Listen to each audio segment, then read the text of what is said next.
Bonjour à toutes, bonjour à tous, bienvenue dans le 6ème épisode de Sans Plug. Salut tout le monde. Oh. C'est un bon début d'épisode. Arthur Louis, comment ça va? Ça se voit que ça va, non? Ouais, ça va super bien. Et Vous toi, avez Achille? vous avez un truc très communicatif là. Mais c'est la bonne ambiance, c'est le retour du podcast. C'est vrai, ça faisait Ça fait qu'une longtemps, semaine. hein. Super longtemps. Oui, ça faisait qu'une semaine, mais ça fait... Ça fait grave longtemps, ouais. Vous nous avez vraiment manqué. Ouais. Ouais, c'est vrai que j'ai l'impression qu'on a que la dernière fois c'était il y a 6 mois, gros. C'est vrai? Le Non, mec pour, a non, vu- pour vrai? Non, pas du tout. Ah, Ok. Pour faux, Non, alors. Il me semble bien, ça m'aurait étonné. Épisode 6 de Sans Plug, Ouais. 6 comme Tyson Chandler.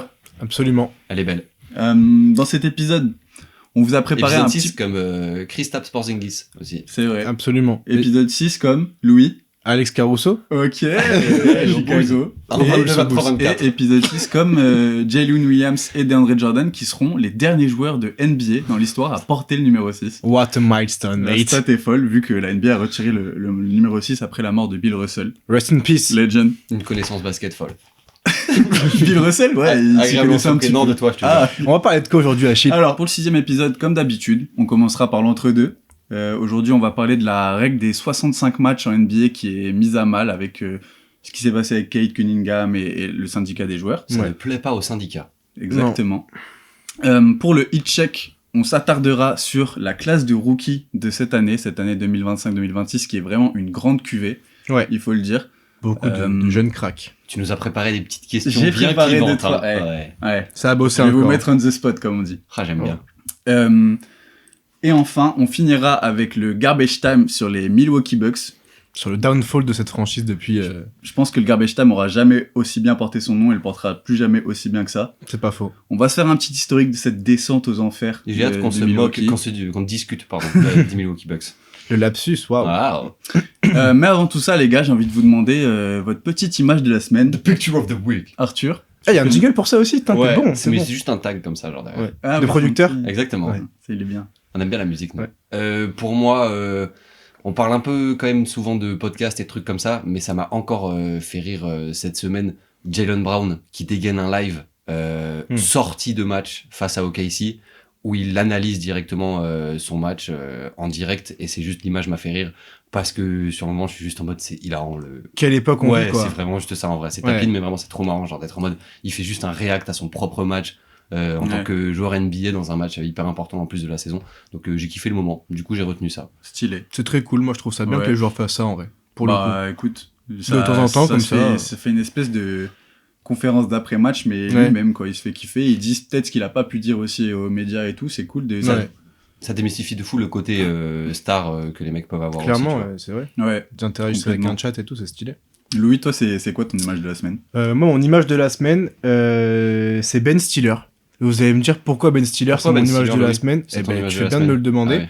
Parce que Ben Stiller, qui est un fan incroyable des Knicks, sur son compte Twitter, je vous invite tous à aller sur son compte Twitter à Ben Stiller, parce que vu qu'il est souvent au match des Knicks au premier rang, bah en fait il filme des séquences de match, et vraiment c'est très bien filmé, on dirait vraiment du cinéma un peu, et c'est hyper immersif, et les vidéos sont trop stylées. Et le fait de savoir que c'est Ben Stiller, un acteur et un mec qui kiffe les Knicks comme ça, parce que son Twitter c'est vraiment que ça parle que des Knicks, bah je trouve ça trop stylé. Ouais, Et de ouf. je vous invite à aller voir, c'est vraiment ces vidéos sont vraiment trop cool. C'est Il Ben est réa- Twitter.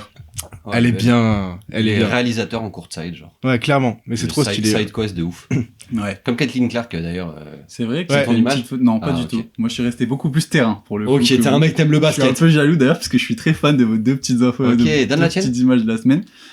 Moi, forcément, comme image de la semaine, j'avoue que c'est un contexte, mais j'ai cette défaite complètement ahurissante des Rockets face aux Wolves, Ouais, match de qui a fou. donné lieu à une vidéo d'ailleurs où on voit les joueurs des Rockets rentrer dans le tunnel. On n'a jamais vu des mecs se faire autant incendier par le public. Enfin, après, c'est le public de Minnesota, mais je veux dire, ils se foutent de leur gueule, Ouais. c'est all time. Mais surtout, ce que j'ai retenu de ce match-là, c'est la possession de Gobert sur KD, Ouais, de ouf. qui le défend qui lui met le contre et tout. Ouais, qui il le bloque comme ça sur un shoot mid-range. C'est ça ouf, Qui hein. revient bien et tout, enfin en vrai, c'est du bon taf pour un pivot, complètement franchement. la Alors qu'en plus, possession il est est all derrière, time. hein, sur le moment. Ouais, ça, il se fait... Il part sur le crossover et il Ouais, revient ouais, il mettre revient. le contre derrière. Et ça a donné lieu à cette petite stat, c'est que Gobert cette année, c'est le défenseur numéro 1 en ISO de toute la NBA. Ah ouais, La Ouais. stat de dingue. super stat pour commencer l'émission. Donc Franchement, voilà. c'est dingue. Sur les joueurs qui ont défendu plus de 150 Ouais, 1v1, je je sais crois, un pas truc comme ça. exactement quel est le range, Et il mais tient vraiment à un pourcentage de genre, c'est 0,7 points de moyenne. 0,7 ouais, c'est 7 points. C'est ouais. dingue, en vrai. J'avais pas vu La- cette stat, La elle stat est- est folle. Ouais. Elle est Et dingue. d'ailleurs, ça lui en a parlé en conférence d'après-match et il nous a fait le Rudy Gobert un peu aigri, mais cette fois on aime bien parce que c'est il a le bon rôle, Ouais, mais où il était en mode c'est pas ce qu'on dit de moi sur Insta et Twitter. C'est vrai que c'est un mec qui est quand même déprécié, ouais, clairement. Complet, depuis longtemps en plus. mais Est-ce que ça serait pas, petite question comme ça, le mec le plus hated de la NBA en vrai sur les réseaux sociaux? peut-être. Un des gars, ouais. Même des joueurs aussi, de l'écosystème, Ouais. même globalement, tu vois. Genre qui est encore actif, parce que Ben Simmons c'est hardcore aussi quand même ce qu'il prend, je trouve. Mais bon, il est plus NBA. Mais Ben Simmons, il y a moins le côté joueur, tu vois. Oui, Genre, moi je parle Rudy vraiment Gobert, du côté de il- l'image du public, même Ouais. si je savais que par ses pairs aussi, Rudy Gobert, C'est ça. il est bien discrédité. Mais voilà, donc Rudy Gobert qui est encore là, mais et qui est l'artisan de la très bon passage de Minnesota sans Anthony Edwards, il faut le dire. Donc voilà. Il y avait aussi quand même, il y a Wemby qui est premier du MVP ladder là, de la Ouais. NBA qui est tombé ce soir. Ça, j'avoue que c'est quand même une sacrée image. Et enfin, pour la petite info, Doncic qui fait de 2e à 4e avec Ouais, ça, entre c'est le dernier ladder incompréhensible. et celui-là. genre. ils veulent Ouais, juste c'est l'énerver encore plus parce qu'ils veulent les Lakers en finale. C'est C'est juste ça. dingue. Hein, gros, Ouais, c'est clair. C'est tellement vrai. Et il y a Markel On rigole, Adam Silver, si t'écoutes vraiment, c'est une blague. En fait, on adore la NBA. Donne-nous des accès parce qu'en fait, on adore. Pas français. Voilà, invite-nous. Il parle pas Adam français. Silver, le boss de la NBA. Il parle pas français. Tant pis. Il y a Markel Fultz qui a signé un contrat de 10 jours au Toronto Raptors aussi. Ah oui, ouais. c'est vrai. Voilà. Ouais, j'ai vu ça. Voilà pour les petites infos de la semaine. Arthur, je belle vais te revue de presse. lancer tout de suite sur l'entre-deux. C'est le début de l'entre-deux, le tip-off. L'entre-deux, c'est l'entre-deux. Super jingle.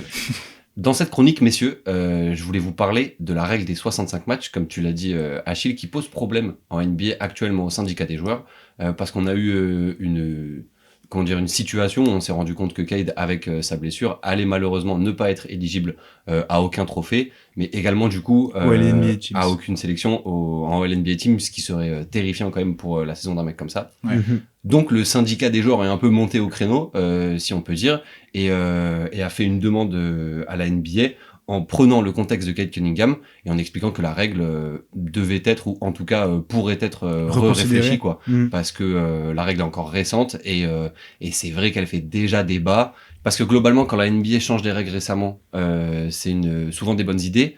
Là, déjà, cette règle fait un peu défaut. On a encore des joueurs qui pourraient peut-être cette saison rester en dessous des 65 matchs, ce qui serait, en termes de compétition à l'intérieur des courses au trophée, assez compliqué. Moi, je voulais vous demander déjà, est-ce qu'on est d'accord ou pas avec le fait que cette règle pose problème ? Je comprends que la règle pose problème, en vrai de vrai, parce que t'as aussi toute une question, et c'est ça mon argument, de santé, où du coup les mecs font un peu une course au match joué pour pouvoir être éligibles, parce que c'est important pour eux d'être dans la course pour les trophées et les distinctions personnelles comme les All-NBA Teams. Donc surtout ça, moi, qui me fait comprendre cet avis-là, au-delà de l'aspect pure distinction, etc., parce que cette règle-là, je trouve qu'elle était plutôt bonne. Peut-être qu'il faut la changer un peu, peut-être... la mettre autour des 60 matchs, un truc comme ça, peut-être que ça serait plus légitime, 55-60, je sais pas, un truc comme ça. En Et- fait, ce qui est bizarre aussi, c'est que j'ai l'impression que depuis qu'elle a été instaurée, cette règle, elle a plutôt fait du bien au problème de load management qui était le truc auquel elle devait répondre, en fait, tu vois. Et c'est la première saison, j'ai l'impression, où les avis sont concentrés là-dessus parce que c'est la première saison où elle fait défaut à autant de joueurs aussi. Ouais, clairement. C'est-à-dire que t'as Jokic qui a un match, Wemby, Shea, ils sont pas loin de la limite, et là, c'est Cade qui est venu mettre ce coup de butoir. Il finit à la saison à 61 matchs, alors, et du coup, ça serait ridicule de lui enlever ses distinctions pour 4 matchs, mais ça va être le cas. Mhm. Donc, peut-être qu'on est en train de voir les limites de la règle. Après, c'est encore une fois un serpent qui se mord la queue aussi.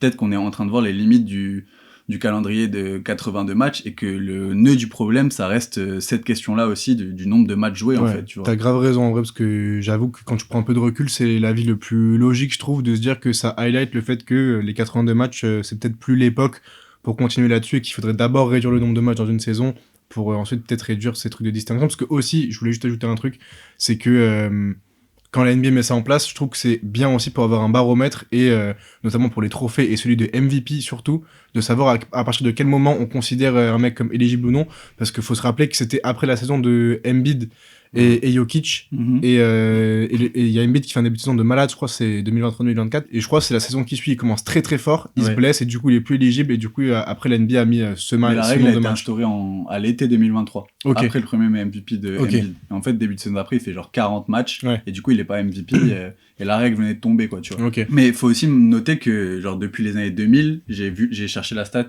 il n'y a pas un seul MVP qui a été élu en ayant joué moins de 66 matchs. C'est le plus petit record Ok. Enfin, c'est le plus petit nombre de matchs joués par un MVP depuis 2000, quoi. Donc ils ont dû s'appuyer sur ça au moment de créer la règle. Il y a de ça aussi. Et c'est arrivé pour le défenseur de l'année et le MIP, mais c'est arrivé que 3 fois pour le défenseur de l'année et 1 fois pour le MIP, Ok, qu'un c'est mec joue moins intéressant de d'avoir les 65 stats. matchs. Du coup, je pense que pour les trophées les plus importants, cette règle, elle a le mérite d'exister et de donner un baromètre, comme tu dis. Maintenant, je pense que le problème, il se joue aussi plus sur les All-NBA Teams et ces distinctions un peu plus secondaires, Mhm. qui sont aussi impactées par la règle.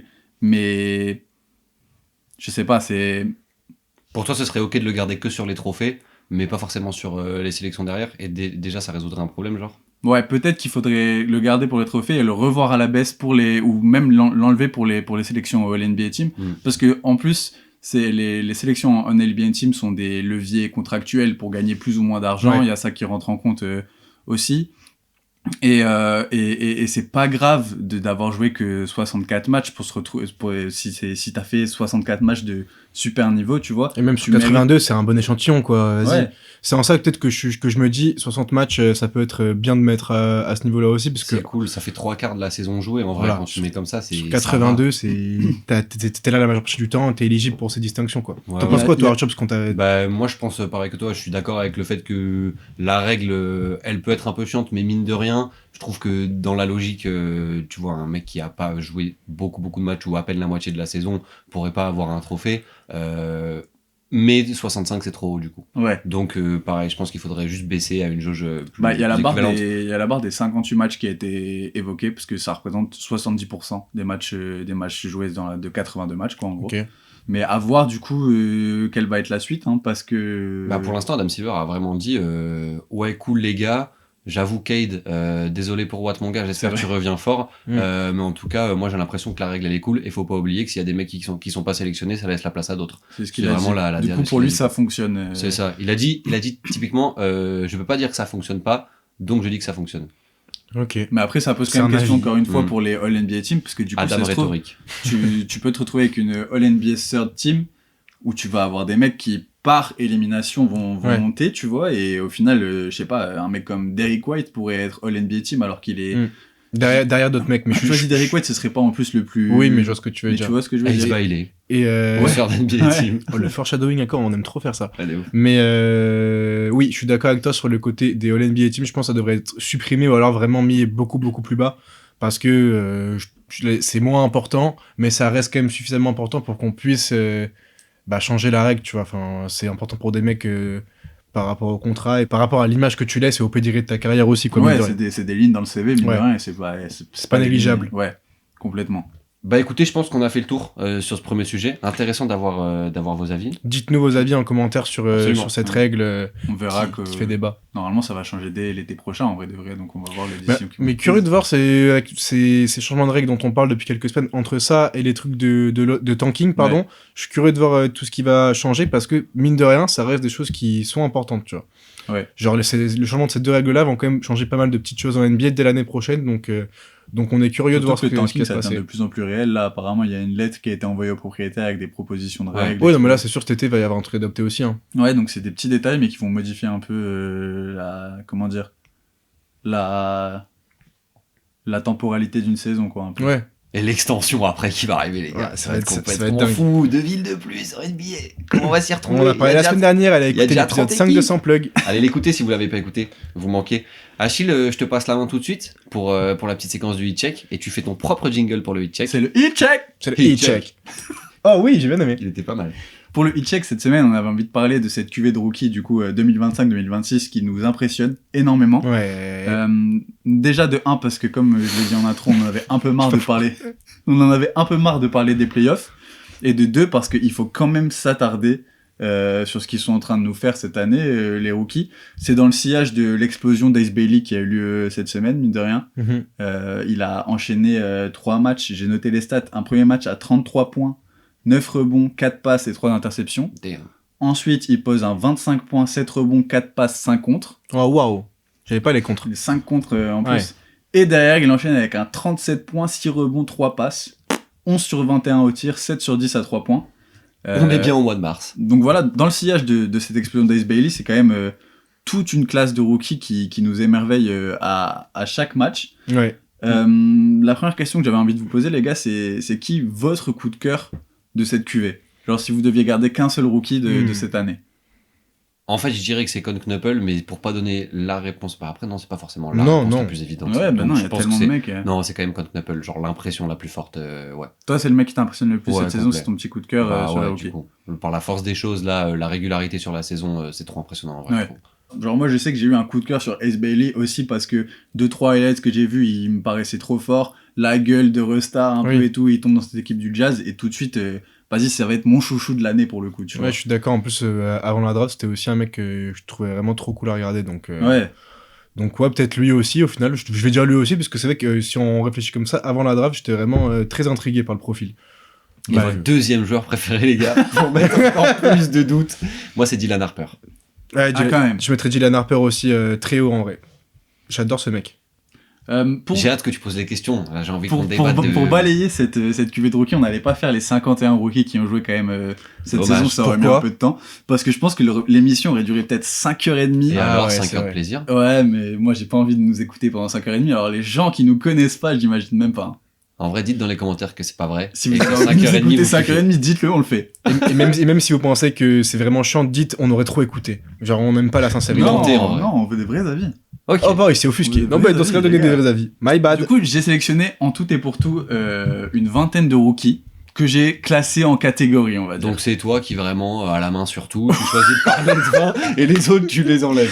Le grand Manitou de Il y a sang des mecs, c'est Achille il y a quoi. des mecs, j'ai vu le blaze, j'ai soufflé, j'ai dit bon, Tu te casses. ouais, on en Bonne parle cuvée pas. de draft, on va pas parler de toi. Je vais commencer avec la première catégorie, c'est tout simplement le top 5 de cette draft. Dans l'ordre, on a Cooper Flag, Dylan Harper, VJ Edgecombe, Con Knuckle et Ace Bailey.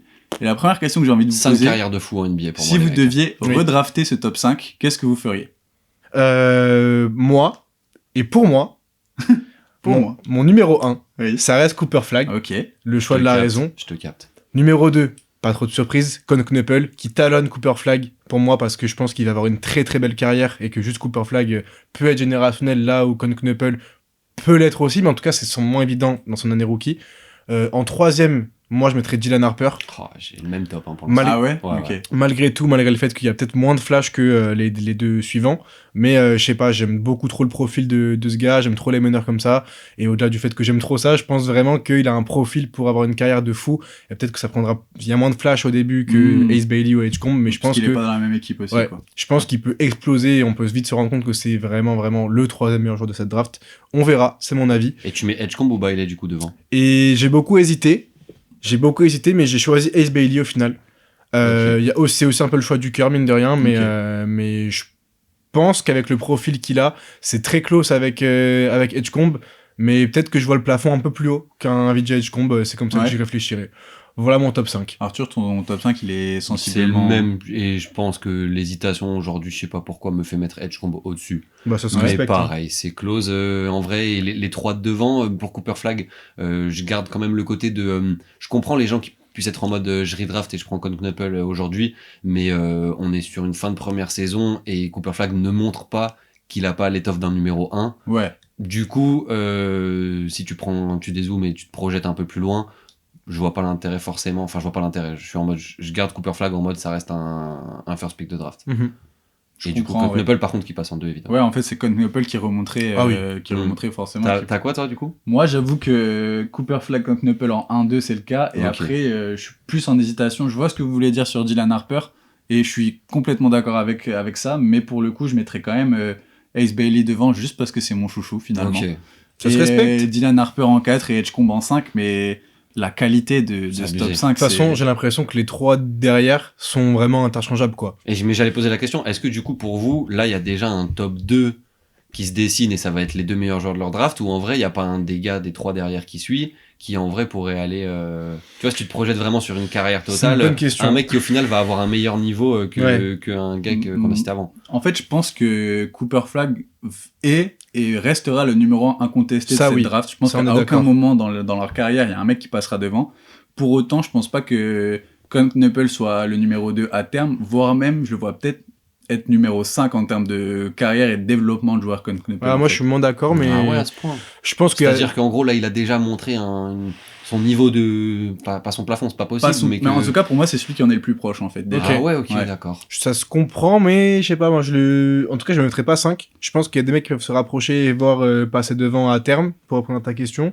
Mais j'ai du mal à le voir 5ème dans cette liste-là en termes de carrière. Je pense qu'on se rend, même malgré le fait qu'il y a plus de flash que d'autres, on se rend quand même toujours pas compte, je pense, à quel point ce mec peut être...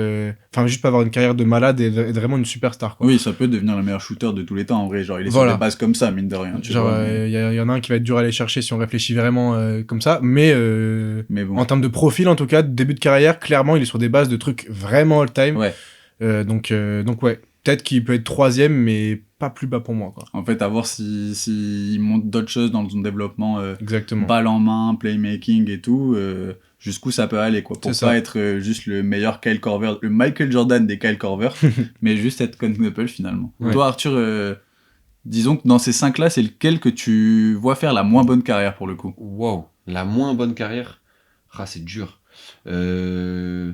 En fait, faudrait imaginer des scénarios catastrophes déjà. Là, à la fin de cette saison, au moment où on en parle, t'as aucune idée du mec qui va faire la moins bonne carrière, ou en tout cas, si c'est la moins bonne, mais ce sera forcément une carrière, je pense, respectable Ouais. en NBA.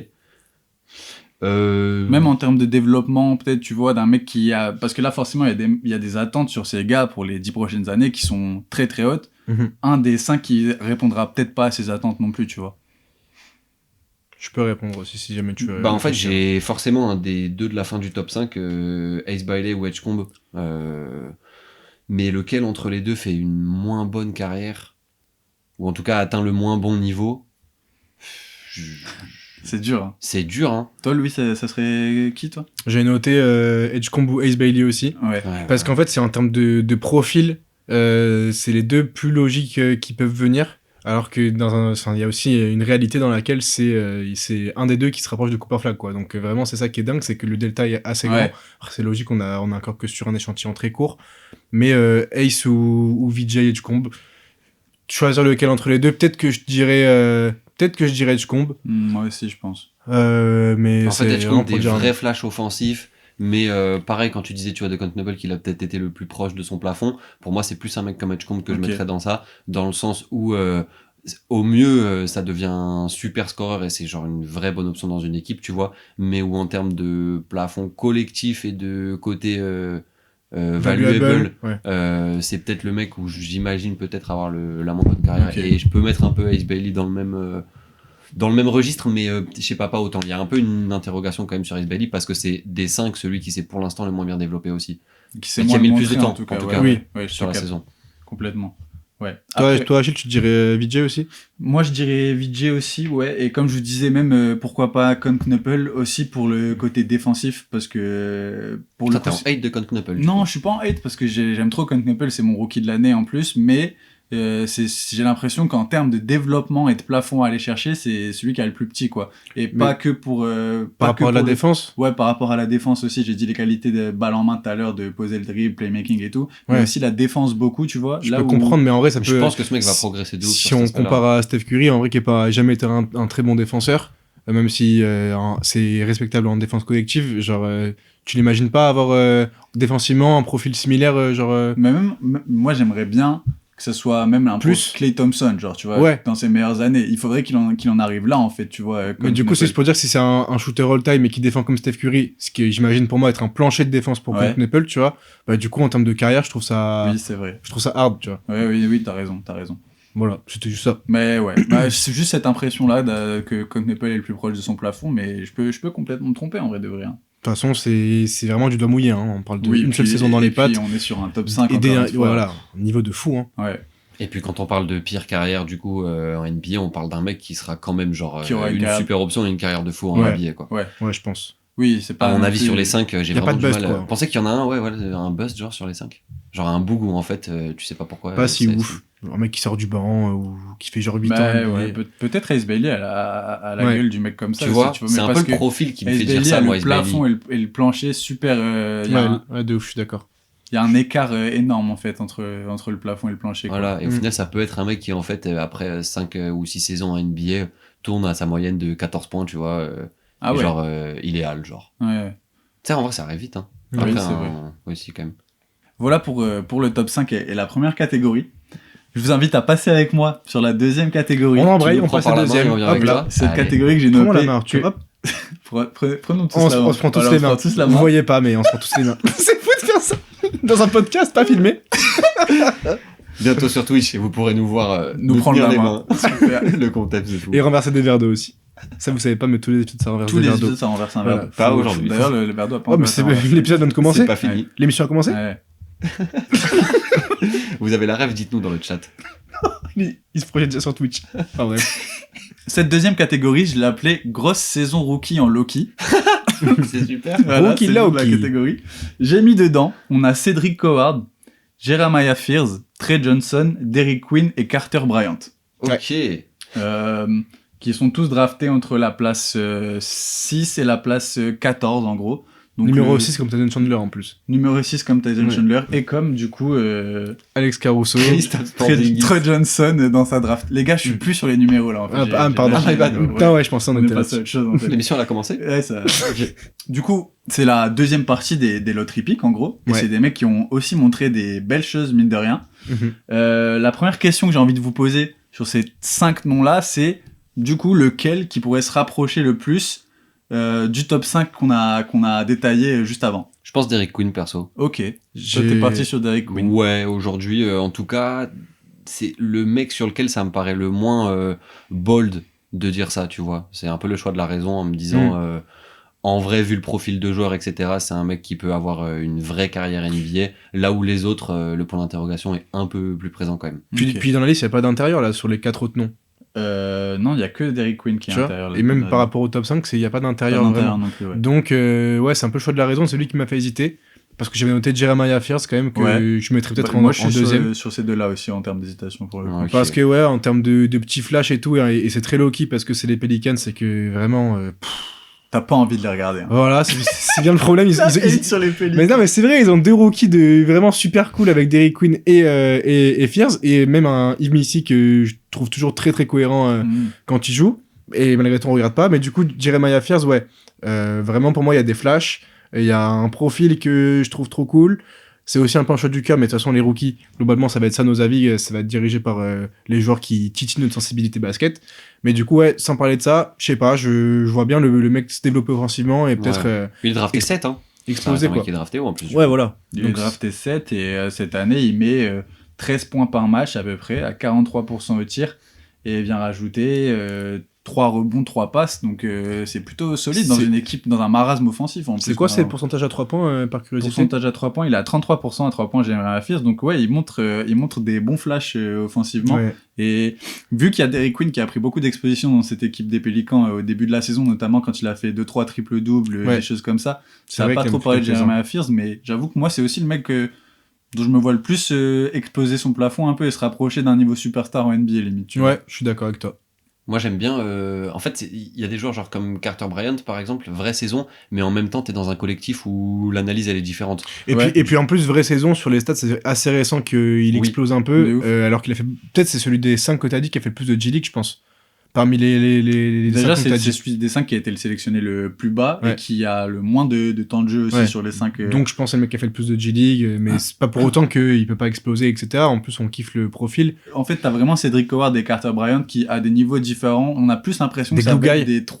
des troisièmes couteaux, Ouais. voire des troisièmes options dans leur meilleure saison, et plus des glue guys, ouais, comme tu dis, des mecs de mission et tout, qui font un peu de tout Ouais, c'est bien, vrai. mais pas un truc excellemment, tu vois. Encore une fois, complètement Mais d'accord après, avec des toi. fois, c'est super bien aussi pour faire une longue carrière NBA. Genre, Ouais. Cedric Coward, cette saison, mine de rien, pareil, Memphis, personne ne regarde, mais il nous pose 13 points par match en 26 minutes. C'est fort. Ouais. Il rajoute 6 rebonds, 2,8 passes, et un défenseur fort sur l'homme dès sa première saison NBA. Enfin, Moi, Des- Coward, je pense que c'est peut-être le mec qui est le plus proche de son plafond. En tout cas, je sais pas pourquoi je vois ça comme ça. Mais paradoxalement, je pense qu'il peut aussi faire une très très longue carrière et genre vraiment être un bête de joueur malgré tout. Ce que je dis proche de son plafond, ça veut pas dire qu'il va pas progresser, ça veut juste dire que peut-être il va être peut-être le plus solide de tous. Ok, Voilà, c'est ça que je veux dire. Mais il va pas développer nécessairement un bag ou un truc de Voilà, zinzin, c'est ça, Pas forcément, mais peut-être que Ouais, je en fait, capte. à la fin de sa carrière, c'est le mec qui a pris 3 bagues dans cette cuvée de rookie avec 2 équipes différentes. Ça, ce serait tu marrant vois, de savoir qui Peut-être va être. peut-être le que plus c'est un titré. peu une carrière à la Michael Bridges, tu vois. Ouais, ou la Iguodala même, tu vois. Ouais. Dans Il a déjà été ce All-Star délire-là. et tout, Hugo de la mine Hein de rien. Il a été All-Star et tout, Oui. mine de rien. Mais oui, Après, dans c'est le vrai profil. qu'il pourrait Oui, le oui, devenir clairement, aussi, hein, c'est tu vrai, vois. c'est vrai. Et j'ai envie de vous faire la question inverse pour le coup. Dans ces 5-là que j'ai cités, lequel n'est plus en NBA dans 5 ans? Waouh. Il y a Trey Johnson dans la liste. Il y a Trey Johnson dans la liste et c'est le seul Ouais. dont on n'a pas parlé d'ailleurs. Bah, c'est pour ça. C'est parce que c'était pour le donner à ce moment. Ok. Trey Johnson qui sort de la ligue pour après un trade à Las Vegas, problème Ok. de jeu d'argent. Ok. Et je pense que vraiment juste il est passé de Washington à la nouvelle franchise, il a pété un plomb avec le petit salaire et sorti de NBA, sorti des couloirs. Alors que sur sa dernière saison avant de partir, il était vraiment chaud, tu vois. Et Mais, ça se disait, putain, ça lui repropose pas de contrat en fait. Et... ah non, tu vois, c'est la même affaire que Beasley il a. Ben pareil, Ok. avec Trey Johnson un peu. Et Sauf que lui, c'est vraiment abusé, il a vraiment fait des trucs, tu vois. Ok, À Las d'accord. Vegas, là, il a c'est en vraiment train de détourné parler du d'un- bif et tout. Ok, ouais. Ouais. Ah oui, donc là c'est direct casse prison pour Trey Johnson. là, c'est ça que t'es en train de me raconter là. Peut-être. Putain, j'espère pas pour lui. Hein. Non, C'est pas. faudrait pas. C'est pas assez sûr quoi je voulais. Mais j'ai aller quand en même bien posant aimé cette l'histoire, question. malgré tout. Oui, J'ai quand même bien l'histoire aimé était l'histoire. Elle était bien ficelée. Non, moi, je dirais pas forcément lui. En fait, j'ai pas mal d'avis sur ça. C'est marrant parce que ça me fait rire parce Ça que te fait rire, en tout ouais, cas. ça me fait rire. J'ai aussi noté Jeremiah Fierce, alors Ok. que c'est le mec que je vois quand même. Je suis tellement d'accord avec toi. C'est Comme que quoi ces questions n'ont aucun sens. C'est clair. c'est En génial gros, comme séquence. Jeremiah Fierce, c'est vraiment genre le mec qui peut être le plus proche du top 5, mais qui va pas avoir de carrière NBA. Ou qui peut très bien jouer au Panathinaikos dans 6 ans. Et en vrai, GG, c'est une belle équipe, mais Ouais, juste c'est pas donc, une Ok. Et je crois que j'ai un peu la vision. En vrai, je vous suis. C'est par rapport un peu à juste le profil du joueur C'est ça. vraiment sur un terrain où t'es en mode en fait tu peux peut-être servir à rien. Ouais, en NBA, ou un en peu tout cas- trop petit. Tous ces trucs là qui. pétard ambulant, mais qui va juste s'éclater ailleurs qu'en NBA. Mais Ouais. en vrai, je pense pas, mais c'est peut-être le plus probable de la liste en tout cas. Et j'ai aussi peut-être une petite pièce, Ouais. mine de rien, sur Carter Bryant. Ok, d'accord. Petite pièce là-dessus, c'est vraiment comme ça. C'est vraiment que si ça tourne vraiment mal, et pareil, peut-être qu'il y a une histoire lugubre, extra sportive que j'ai pas inventée. C'est dommage. Mais peut-être que le mec refait le décontest dans 2 ans pour prendre sa revanche et que juste c'est blessure fin de carrière. Oh, j'aime trop. J'ai niqué l'ambiance. Oh la vache. Mais en vrai de vrai. Si il fait un dunk contest lame à la mort, genre, et après début de saison, fini.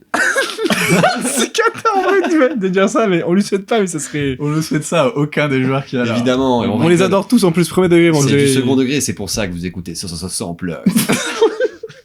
Non, mais voilà, en tout cas, ouais, Trey Johnson, il a trop la gueule d'une carrière à la Jordan Poole aussi, en fait, tu vois. Ouais, Donc, c'est clair. En plus, il joue à Washington et tout, et je sais pas. Juste un mec, deuxième, troisième saison, t'es en mode, what the fuck, c'est qui ce mec? Et ça retombe dans l'anonymat super vite, quoi.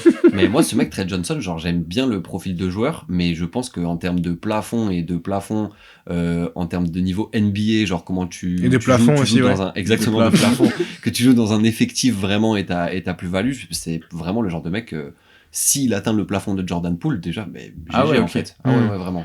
Trey Johnson, en saison rookie, Ça pour mettre un m'étonnerait peu de pas. contexte, c'est 12 points cette saison, et lui, il tourne à 36% à 3 points, il en prend 5 par match. Ouais, lui, c'est une vraie gâchette, par Donc, contre. et ça dégaine super vite en plus, Ouais, shooter belle super mécanique. naturel.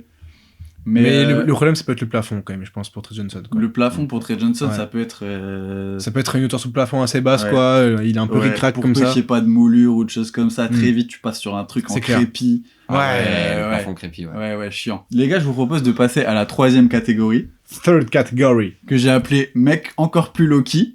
Ok. Elle s'appelle comme ça, cette catégorie. J'ai mis dedans, pêle-mêle, Colin Murray-Boyles, qui joue aux Raptors. Tu l'aimes bien, hein. J'aime T'as- bien t'as- Colin t'as un petit Murray-Boyles. kiff, Déjà, ça. il a un nom composé, j'aime trop les joueurs NBA qui ont Ok. des noms composés. CMB. À ça part pue, Ronda ouais. Olivier Crédit Jefferson, Mutuel peut-être. de Bretagne, il Ah, s'appelle. je l'aimais bien, en vrai. en Ok, vrai. d'accord. Mais juste parce qu'il avait un nom composé, gros. hein, c'est juste pour ça. Ok. Donc il y a Colin Murray-Boyles dedans, il y a Kobe Sanders, Hugo Gonzalez, Zion James et Caleb Love. 5 rookies cette saison qui, eux, ça va à peu près partout. hein. Il y a Colin Murray-Boyles qui est 9ème, t'as Kobe Sanders qui est 50e choix de draft, Caleb Love est pas drafté. On lui envoie de l'amour pour ça, d'ailleurs. Ouais, à Caleb, Exactement. amour. Exactement. Caleb Love. Exactement. Son problème à lui, ça pourrait être son plafond, ouais. À mon humble avis. Non, c'est le manque d'amour, je pense. Peut-être que sa Ouais. daronne lui a passé. Oh là, pou, je vais. Où je vais. Il s'en est rendu compte en direct. Très Non, mais rapidement. en vrai, tout ce qu'on veut dans la carrière de Caleb Love, c'est un jersey swap avec Dick, finalement, Grady Dick, Caleb Love. Ils vont prendre une amende pour Je suis ça. pas sûr de celle-là non plus. En fait. Du coup, les gars, c'est des joueurs plus low-key, hein, forcément. Oui, sous les radars. La question que j'ai envie de vous poser, vous êtes GM, là, dans Ouais. la ligue, Ouais. et vous devez drafter un de ces 5 mecs-là. Lequel vous draftez? Moi, j'ai 2 réponses parce que ça dépend quelle équipe tu es. Et Ok. Je vais être un peu chiant peut-être pour les gens, je sais pas. Mais si je suis une équipe où j'ai pas de. Enfin, où je rate un peu au talent et je me dis j'aime ce profil-là, je vais le prendre parce que j'ai pas de mec imbougeable dans mon équipe. Moi, c'est Kobe Sanders. Ok. J'aime bien J'ai le envie de joueur. te développer et de tenter le coup, genre. Ouais, je sais pas, j'aime bien le profil et je Donc trouve. le mec, le pic le plus bas Ouais. dans ces 5-là en plus. En tout cas, c'est celui que des 5 que t'as dit. Il pique 50ème. 50e choix de La draft, folie. Kobe Sanders. En fait, disons qu'il y en a qui peuvent avoir des carrières plus longues, clairement. Genre un Colin Murray en premier me vient et d'autres noms, dont un dont je vais parler plus tard. Mais je sais pas, en tout cas, à l'intrigue, en mode petit pari et en mode ce mec, Ok. j'ai la vision, ce serait lui, même si c'est peut-être pas le plus talentueux ou celui qui aura la plus longue carrière, c'est mon choix. Par contre, si je suis une équipe qui a déjà une petite structure d'installer, genre je sais pas, imaginons t'es les Wizards ou les Hornets, ce genre d'équipe-là, qui peuvent avoir encore un pic bien. Bon, les Hornets moins cette année, mais vous avez capté l'idée d'équipe et de structure. Là, je prendrais Hugo Gonzalez pour le coup. Ok, C'est d'accord. mon choix aussi. Voilà, ça dépend vraiment de quelle équipe on parle, mais voilà pour mes choix. Bah, Hugo Gonzalez qui en vrai est aussi dans ce cadre-là. Enfin, c'est pas les Wizards non plus les Celtics cette saison, mais ils avaient juste besoin de joueurs de complément, joueurs Voilà. de rotation. Il arrive direct, il est NBA ready. Quoi. Totalement. Moi, j'avoue que c'est mon choix aussi, mais parce que je suis fan des Celtics, tout comme toi, Arthur, j'imagine. Absolument, mais c'était pas dit qu'il soit NBA ready à ce point. Et puis en plus, je trouve que dans l'utilisation là, ouais, c'est vraiment un joueur de complément. Et il a des petits flashs, mais on lui en demande pas plus. Et mine de rien, est-ce que c'est parce qu'il est au Celtics et que du coup il y a aussi un côté collectif hyper huilé dans lequel c'est plus facile de s'intégrer, ou est-ce que en fait ce mec pourrait être vraiment vraiment fort s'il partait dans une autre équipe, tu vois? Ouais. Et je pense qu'on se rend pas encore compte justement. C'est marrant parce qu'il a pas beaucoup d'utilisation, mais à mon avis, vraiment, ce mec aura la meilleure carrière des 5. Ah ouais, c'est ok. vraiment, ouais, c'est vraiment mon choix le plus haut, genre. Tu le vois un peu comme un mec all-around à terme. Bah, en fait, le truc, c'est que du coup, je le vois se faire développer à Boston. Et se développer à Boston. Et du coup, genre, nécessairement, Ça aide. bah ouais, parce que genre, quand tu regardes comment on a drafté les dernières années, c'est quand même plutôt cool, quoi, et même historiquement. De ouf. Donc, c'est pour ça que j'ai pas de mal à l'imaginer avoir. Genre, c'est le genre de mec qui s'intègre trop bien dans un effectif, quoi. Complètement. Et puis tu sais qu'il va aller au charbon. Mais c'est pas le plus gros plafond, je pense. Non, Par contre. ça c'était clairement pas pour le coup. Ouais. Bon, toi, Achille, c'est quoi ton choix? Moi, j'avoue que mon choix se porterait peut-être sur Zion James. À chaque fois qu'il rentre en sortie de banc, il amène un punch de malade. Et je trouve que, pour le coup, j'ai pas réfléchi comme toi. Je suis plus en mode, je suis une GM de n'importe quelle équipe. Mhm. C'est un mec qui peut être mis partout. Il Mhm. va apporter du punch en sortie de banc direct. En Loki, en plus, un peu, il est un peu petit. Il est pas très beau à avoir joué et tout, mais il est toujours là au bon endroit, fait les bons plays. Et je pense qu'il est un artisan aussi de la belle saison des Hornets parce qu'il faut faire tourner cette seconde unit quand même, mine de rien, et Ouais. il y arrive super bien pour un rookie. Ok. C'est un bon choix, en vrai, ça se respecte. Et quand même un petit SO à Colin Murray qui est drafté qui est le mec le drafté le plus haut 9ème, ouais. et qui va avoir une longue carrière en NBA. Oui, je oui, pense. oui. Lui, en vrai, du coup, on a parlé des. En fait, on s'est dit, lui, il est moins Loki que les plus Loki. Exactement. Bah, Du pour coup, le coup, En oui, fait, il appartient plus dans l'autre panier en réalité quand tu penses Colin Murray-Boyles au final. Ouais, C'est mais celui il a qui montré pose le moins bon de flash flash. Ouais, offensivement, il a montré moins de c'est pour flash, ça qu'en mais- fait je l'ai un peu descendu Ok, je te du capte. panier. J'avoue que ça s'est joué entre lui et Carter Bryant en vrai de vrai. Ok. Mais Colin Murray-Boyles, pour le coup on parlait de Michael Bridges tout à l'heure, là on est totalement dans ça aussi, avec la longueur de bras qu'il apporte. Ah, moi je manière le vois de comme bouger peut-être plus latéralement. comme un 4 vraiment que Bridges qui est pour moi un pur ailier, tu vois. Ok. Après c'est vraiment pour pinailler, mais je sais pas, j'ai l'impression que c'est quand même plus un 4 Non, mais tu 4 vois- moderne quoi. Tu vois dans le rôle. Ouais, je peux capter. Mais 4 moderne.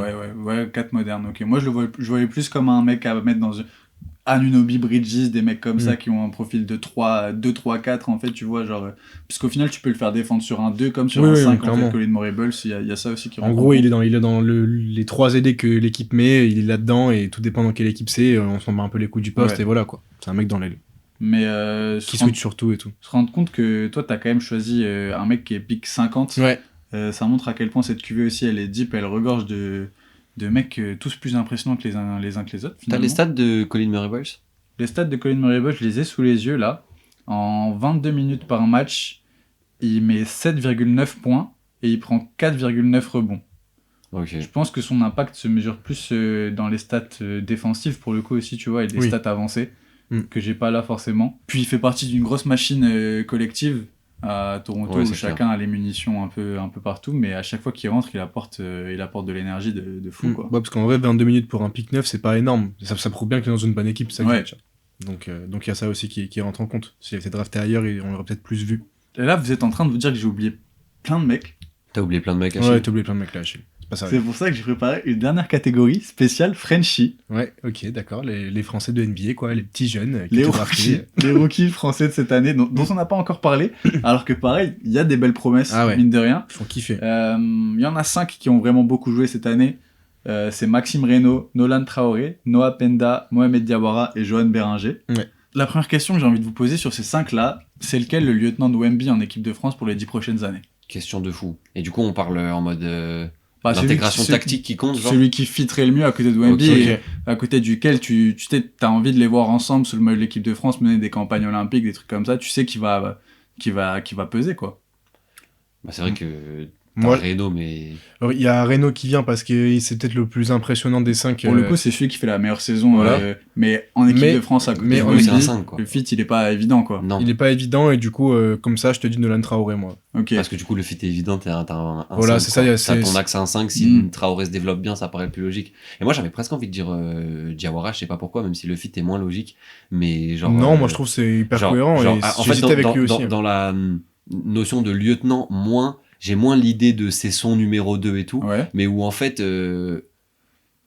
parce qu'il y a moins la relation que tu peux avoir avec un Entre meneur, un et tu un vois, 5. avec un 1 et un 5, du coup c'est moins la relation de duo, mais plus un truc à deux têtes, tu vois ce Ouais, que je veux dire. Et complètement. où en fait Diawara est juste un mec avec un potentiel où c'est super dur de jauger aujourd'hui, De ouf. et où du coup t'as 2 machines défensives et 2 machines offensives À laquelle tu vas rajouter Alex Sarr, pour le coup, qui est pas de cette draft Oui. classe-là, mais qui, en fait, ça te fait un front de courte, Mohamed Diawara, Alex Sarr, en fait Wemby. c'est ça ton front de courte, et t'as Tu Maxime vois, Reynaud en c'est plus. pour ça que j'ai posé la question, Ah ouais, non, parce mais c'est que ouf. Nolan La longueur Traoré de bras, vient là, tout de suite, que mais des mecs qui Mohamed peuvent Diawara switch, à côté de Wemby en équipe de France, là, si on Ah oui. reste sur ce qui monte là cette saison... Ah non, mais c'est ça, t'as vraiment un front de courte, au sens littéral du terme, qui peut switcher sur tout. Mais parce qu'en fait, là, les 4 qu'on vient de dire, Des tu longueurs peux de même bras. sélectionner 4 grands comme ça dans ta même Mais équipe oui. plus tard. Bah oui. dans ta bien équipe de sûr. France, du coup, t'as genre mais un truc de baiser en réalité quand tu vois Surtout que pour le le coup, plafond des Maxime gars. Reynaud, qui a un peu plus une liability en défense, Tu peux le s'il cacher joue de à ouf. côté Ah, de mais Wemby ouais. ou Sarr, il n'y a pas de souci. Dans quoi. un jeu FIBA et tout, Ouais. gros, machine à rebond, toucher de fou près du Laisse cercle et tomber, tout, hein. laisse tomber. Ah ouais, c'est Et clair. t'as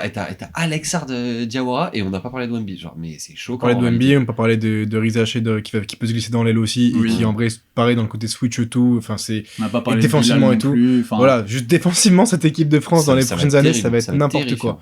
Mais ouais, je te dis Traoré, puisque c'est, comme t'as dit, il y a le truc de l'attraction 1-5 qui semble logique, et aussi parce que je suis hyper intrigué par le plafond Ouais. potentiel de Traoré. on a Trop cool, envie. Hein On a envie de voir C'est Nolan ça, c'est Traoré aussi ça, mener c'est qu'on cette a- équipe de France aussi, c'est j'ai ça, c'est l'impression. On Enfin, a- un meneur qui fait une bonne saison rookie. Voilà, vous avez tout dit, juste on a besoin d'avoir un bon meneur français, et si possible en NBA, parce que ça nous ferait kiffer, c'est un poste important, et encore plus en équipe de France où on est un peu déficitaire malgré tout. Ouais. Donc ouais, ça ferait kiffer d'avoir un mec comme Traoré se développer en NBA, juste progresser de fou, parce que je pense qu'on n'est pas à l'abri qu'il fasse vraiment une très belle carrière aussi. quoi. Ouais. Surtout Est-ce que- qu'on est baisé parce qu'on est français ou en vrai En vrai, j'ai l'impression que Nolan, cette Quand même, saison, hein.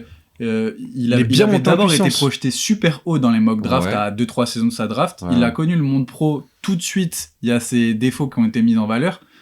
J'ai l'impression qu'en arrivant en NBA, du coup, il est descendu très bas dans la draft. Il est drafté 19e cette saison. Mm. Et il y a une saison qui s'est jouée en 2 temps. C'est-à-dire qu'au début, le coach lui faisait pas trop confiance. Il n'arrivait pas à trouver ses marques et tout. Et là, depuis que... C'est quoi ? C'est mois de janvier à peu près où il a Janvier, réussi à février, ouais. stabiliser. Cette année, ouais.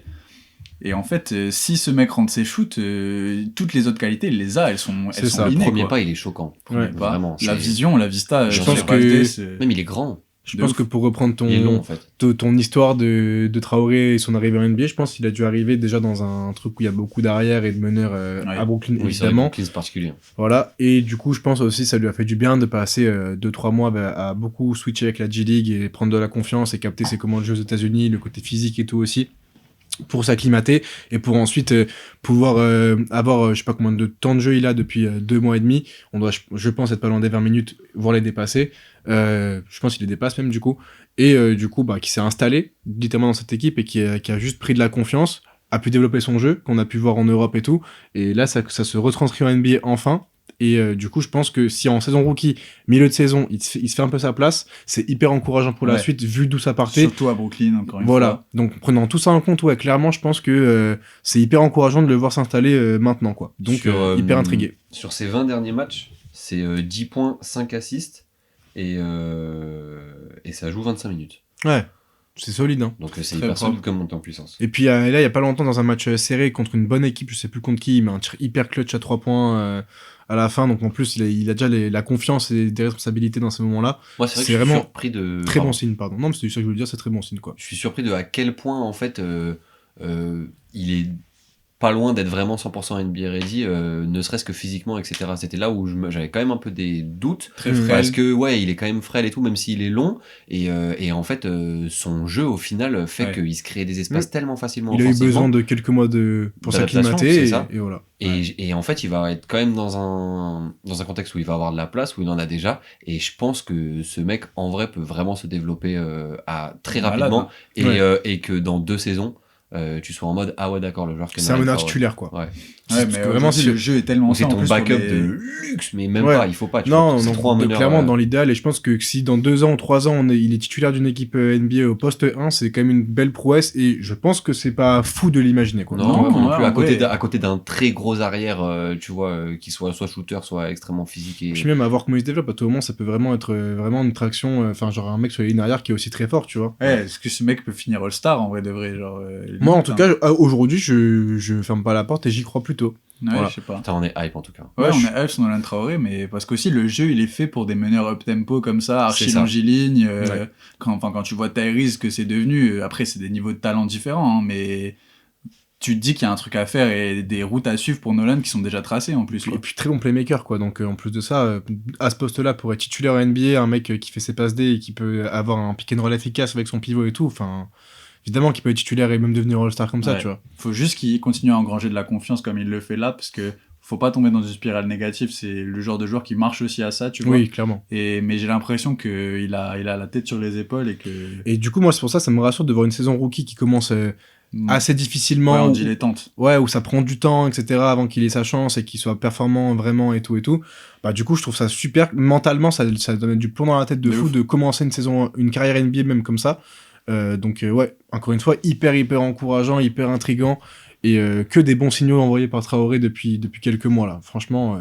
Dans ces 5 là, à votre avis, j'ai envie de rigoler un peu. Ok. C'est lequel qui gagne un titre NBA en premier là? Damn. Ça peut être Mohamed Diawara dès cette saison si les Knicks sont champions, la folie de vrai. Et il aurait sûrement un rôle à jouer en plus en playoff quoi, avec New York, donc ça serait assez dingue. De ouf. Peut-être que la question elle aura très vite une réponse. Moi, j'avoue que je mettrais bien une petite pièce sur Noah Penda, en vrai. Ok. Et en mode pourquoi? C'est quoi le scénario que tu vois? Je sais, j'ai pas forcément imaginé le scénario, mais vas-y, Noah Penda. On fait de la science-fiction, hein. C'est pour ça que vous écoutez ce sample. Sur ce qu'il a montré cette saison, winning player de malade, en fait, genre. Le mec qui va aller salir les mains pour que les stars brillent à côté.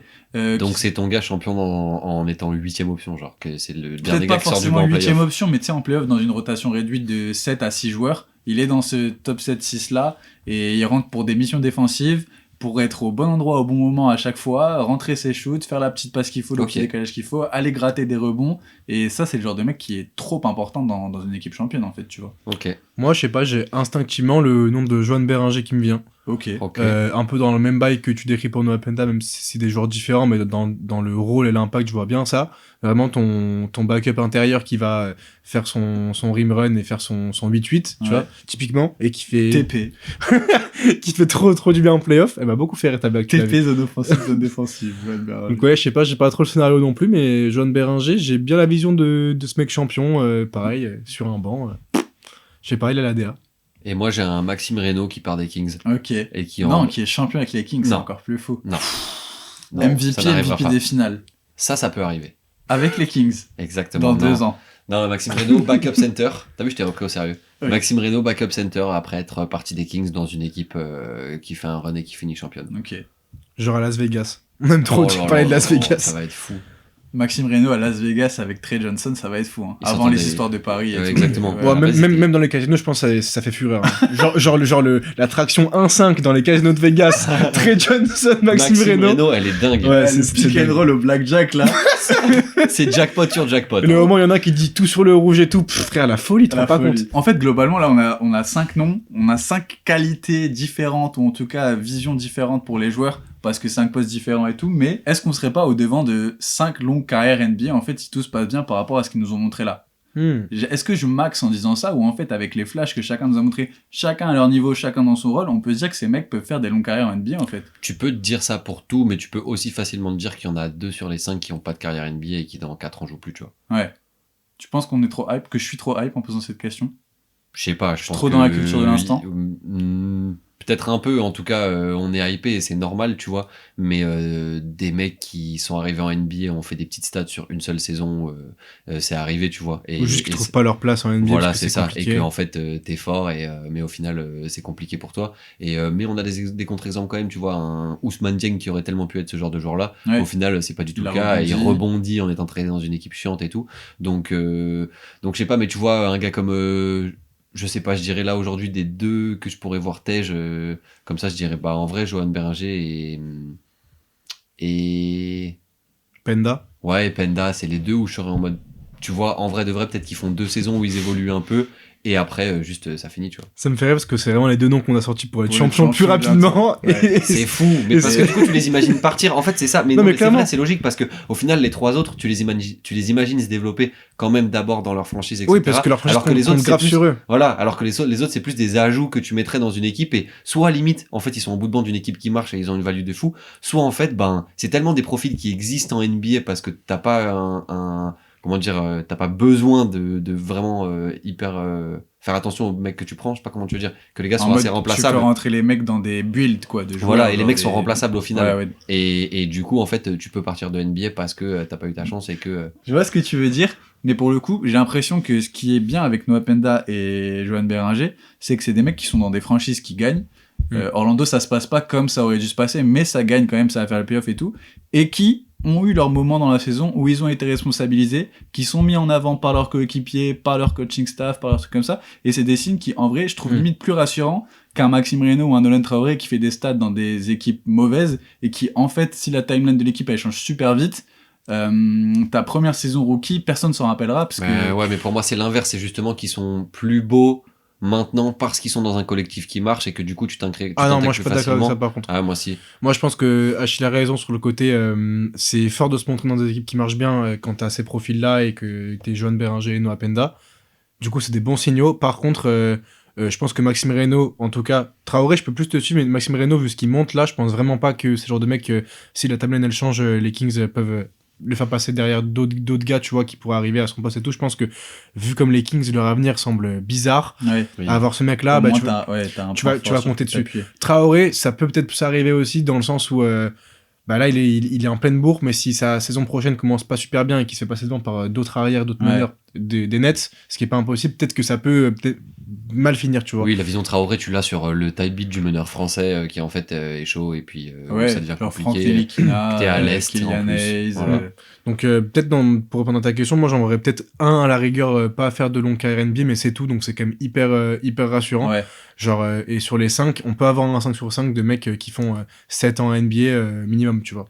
Et ce qui serait ouf. Diawara, on en a pas parlé, mais du coup, pour vous, c'est sûr quand même que ce mec-là va avoir sa carrière NBA de par ses qualités. C'est super dur à juger Diawara parce qu'il a des flashs de ouf, mais en termes même de profil de joueur, etc., c'est fou, c'est spectaculaire. Ouais, c'est parce qu'il monte des choses, pas mal de choses dans une équipe qui gagne beaucoup. Du coup, c'est ça qui est encore plus impressionnant. Et puis il est devenu, en plus de montrer des choses, il est partie prenante.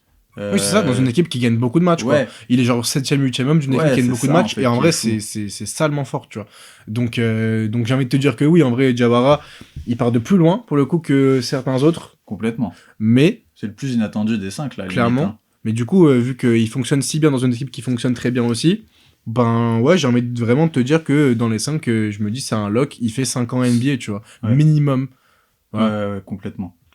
Après, on peut se tromper, hein. Mais encore une fois, ça fait qu'une saison qu'on les voit, mais hyper encourageant. Mohamed Jawara, c'est vraiment le mot que j'utilise beaucoup dans cet épisode, je me rends compte. Mais parce qu'après, putain, on est sur des des petits rookies. échantillons aussi, donc forcément, ce C'est qu'on voit, pour c'est ça. que encourageant Ouais, pour l'instant. c'est vrai.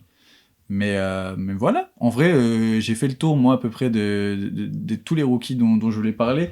5 noms français qui n'ont pas à pâlir avec les autres noms que j'ai donnés dans la 2e et 3e catégorie. Franchement, la cuvée des Français est magnifique et plus globalement, moi je suis complètement Fan sur de le cette cul. cuvée. Ouais, vraiment devant chaque match de rookie que je vois, parce qu'à chaque fois, t'en as un qui va sortir du lot en fait dans un match, qui va poser un match un peu stylé, et t'es en mode ok, Ouais, encore le un niveau- rookie qui fait une perf. Le niveau médian de cette On en classe parlait, de rookie ouais. est vraiment dingue. Oui, C'est évidemment. Même en fait, depuis plusieurs saisons, chaque draft a vraiment un niveau médian de zinzin, tu vois. Ouais, Et t'as tu peux l'impression que ça avoir, s'améliore de tu plus peux en plus. avoir un peu des busts et tout, mais en fait, le niveau entre, je vais dire une connerie, mais genre le top 5 de la draft et le top 20, bah en fait, ça peut vachement se jouer à beaucoup de choses, et tous les mecs peuvent avoir des potentiels de bonne carrière NBA Ouais. à chaque fois. C'est ça qu'on se disait hier avec Arthur, c'est que là où avant, Parce que vous voyez en dehors du podcast par contre. ça nous Ça arrive, Ah ouais. mais Ouais. Vous me dites pas, genre. bah, c'est vraiment juste pour parler de basket, hein, parce que vraiment, tu sais, sinon, Mais dans toi, la t'aimes vie, pas le basket. on s'aime pas. C'est Bah pour ça. si, j'aime bien, puis moi je suis chaud de vous voir en dehors du podcast. Enfin après on pourra en parler en off. Mais tu t'y je trouve connais qu'on un se peu voit dans plus le trop en basket ce moment. Ouais, vite fait. Ah T'es bon chaud, on monte un podcast Vas-y, chaud. et on l'appelle sans plug. Ouais, mais c'est déjà ce qu'on fait, et c'est que là que vous me voyez, du coup, c'est pour ça que... La faille spatio-temporelle, j'ai capté. C'est ça qu'on disait avec Arthur hier, du coup, c'est que, en vrai, avant, t'attendais la bonne draft sur les 5 ans à venir. Enfin, l'excellente draft sur les C'est 5 ça. ans à venir. Maintenant, t'attends enfin, t'attends pas, mais juste, il y a vraiment une draft qui sort du lot par le côté moins bon, plus que le côté excellent. Je sais pas si tu vois ce que je veux dire. Maintenant, faudra Veski la pire draft des 5 et pas C'est- chercher la meilleure draft des 5. Ah ok. Voilà, c'est mieux dit comme ça pour le coup. Genre là, on a l'exemple parfait avec la draft 2024. Sur Avec- l'échantillon en cours de draft qu'on vient de dire, Ouais. il y a Ouais. que des super drafts, genre. En vrai, quand tu penses bien, depuis 2020, c'est quand même abusé, je trouve. Tu vois, il y a des busts à l'intérieur, mais en termes de niveau, en fait, le nombre de gars dans les drafts qui, en termes de plafond, peuvent devenir des très bonnes deuxièmes options, tu vois. Et une bonne partie devenir des premières options. T'as Ouais. toujours au moins, en vrai, dans une draft, un mec qui, après 3 ans en NBA, t'es en mode, bah, ce mec-là, ça peut devenir un franchise player dans sa carrière. Tu vois. Là, t'as l'impression qu'on a plus. Bah, t'en as au moins, je sais pas, minimum 4 par draft, Ok. quoi. 5. Ah ouais. Bah, Ok. en vrai, quand tu réfléchis bien, ouais. Hein. Ouais, j'avoue que Ouais, là, en on vrai, va c'est ça, pas hein. Il a Parce raison. que t'as encore le temps de voir le potentiel, tu vois, t'es sur des mecs qui ont 2020, ça y est, ça commence à faire un peu de temps, mais tu prends les 3 dernières, tu peux en citer 5 par draft Oui, de ouf. qui ont ce potentiel-là. Et en plus, il y a la prochaine... 2024, petit astérisque, peut-être à ce niveau-là de franchise player, peut-être qu'il y en a moins. Ouais, c'est vrai 2024. que la dernière, bah en fait, du coup, je pense que pour le coup, mais on l'a su même un peu Oui, oui, très vite, c'est ce qu'il se c'est disait. celle des 5 dernières années qui était Selaveski, en fait, Ouais. Ouais, si on reprend le schéma qu'on a dit. Surtout si celle de la saison prochaine est au niveau attendu aussi. Bah, c'est ça. c'est clair. C'est clair, ça va être fou ça aussi. On a hâte de voir l'année prochaine. hein. Ouais, complètement. J'ai parlé d'à peu près tous les rookies dont je voulais parler. Je voulais juste faire un petit dédicace à Chris Youngblood, parce qu'il a clairement le nom le plus Le blaze stylé de de la la QV. C'est Mais vrai. pas que de la QV d'ailleurs. Ouais, de NBA peut-être même en vrai. En vrai, hein. Mais après, il faudrait qu'il devienne Old Blood s'il dure longtemps. Ah, ça tue, et il change son blaze et il son change de flocage. blaze et tout, ouais. Ouais, Et c'est un, une folie. un SO à Jeremiah Fears aussi pour le Fears numéro 0. Tu trouves ça Waouh, tu trouves ça stylé? Bah, 0 Fears, les gars. Ah, bah ouais. Ah, ok. Bah oui, les gars, là, J'avais même pas capté. bah oui, il a choisi le numéro 0 pour ça, c'est trop stylé. Putain. Stylé. En vrai. On n'a pas parlé des rookies de Phoenix non plus, Kaman Maluar et Rachir Fleming, Ouais, qui quand même c'est vrai. montent des jolis flashs. Mais on n'en parlera pas plus et on passe à la prochaine séquence. Allez. Putain, j'ai ordonné le truc comme ça et c'est parti. Et c'est l'heure du garbage time, un jingle. Garbage time. Ça pue la merde. Messieurs, c'est l'heure que tout le monde attend. C'est l'heure que tout le monde a le temps. Et il est quelle heure, tu vas nous dire? Il est 22h06. Ok. Énorme. Donc Tardif ce 22h06. podcast. Absolument. Il y a que Vous les savez connaisseurs tout, qui hein. connaissent et les connaisseurs sur la 22h06, On messieurs. brise- Bonjour. On brise le 4ème mur. Non, mais pour ce garbage time, on l'a dit dans le sommaire, on va parler des Milwaukee Bucks, du downfall de cette franchise. Champion NBA il y a 5 ans seulement. Ça va très vite Je l'ai en vu. NBA, encore une fois. Propre. Et voilà, on va un peu remonter. Champion NBA, à combien de temps tu peux redire, s'il te plaît? 5 ans. 5 ans. En Ça, NBA, on tu vas très C'est vite. pas assez arrêté sur ça. Non, mais c'est. Champion NBA à 5 ans. Le temps passe super Putain. vite, hein. Vraiment, c'est fou. abusé. Mais on va remonter un peu le temps, pas jusqu'à 2021, parce qu'on se ferait chier sinon. Oh, ce serait long. Ah ouais. Ouais, Mais si vous voulez pire qu'on année, fasse ouais. 5 heures de podcast, vous nous dites et on le fait. On va remonter le temps, du coup, à 2 ans en arrière, à la saison 2023-2024 des Milwaukee Bucks, où tout a changé, tout a basculé, j'ai envie de dire. Déjà, pour le contexte, évidemment, il y a l'été 2023, avant la saison. Qu'est-ce qui se passe? Je sais plus. Bah, il y a le trade de Lillard. Il y a Ok. le trade de Lillard qui arrive à Milwaukee. Est-ce que vous sauriez me dire qui ils envoient à Milwaukee en échange? Oh. Il y a un gros joueur qui va à Portland, logiquement, et il y a un joueur qui est un role player qui va à Phoenix et qui est encore aujourd'hui. Le gros joueur de Portland, qui part à Portland, en vrai, vous pouvez l'avoir. C'est Jrue Holiday. C'est Jrue Holiday. Mais attends, mais je voulais pas le dire depuis tout à l'heure. Bah ouais, moi aussi. C'est Jrue Holiday parce que c'est juste qu'il est transféré aux Blazers, parce que là, il y est de nouveau. Ah oui, attends, ok, j'ai capté. En fait, Portland récupère Jrue Holiday, Ouais. et après, les Celtics échangent Malcolm Brogdon contre Jrue Holiday à Portland. C'est ça. Ouais, Malcolm Brogdon qui venait d'être 6e homme de l'année en plus. Saison de fou. Ouais. C'est clair. Voilà. Ok, la folie. Du coup, ils ont trade Jrue Holiday contre Lillard. Grosso modo. Et c'est qui l'autre mec qui est parti à Phoenix ? Le mec des Suns, c'est Grayson Allen. Ah ouais, oui, bah la ouais. folie, oui, c'est vrai. Voilà, c'était juste pour le petit jeu. Et du coup, dans ce trade, il lâche aussi. ce transfert. Clairement. Il lâche 3 first round dans l'équation aussi. Il y a des swaps et tout dans l'eau. On va pas rentrer dans les détails, mais voilà, c'est quand même un trade, comme je dis, qui a très mal vieilli. Sachant qu'il y a Jrue Holiday qui a fait, entre-temps, qui a gagné une autre bague avec Boston, qui est retourné à Portland. Et qui retourne après. Et qui, entre-temps, qu'est-ce que je veux dire déjà, je sais plus. Il y a Grayson Allen qui a mis 42 points cette saison. On va quand même un peu avancer dans le temps. Dans la saison.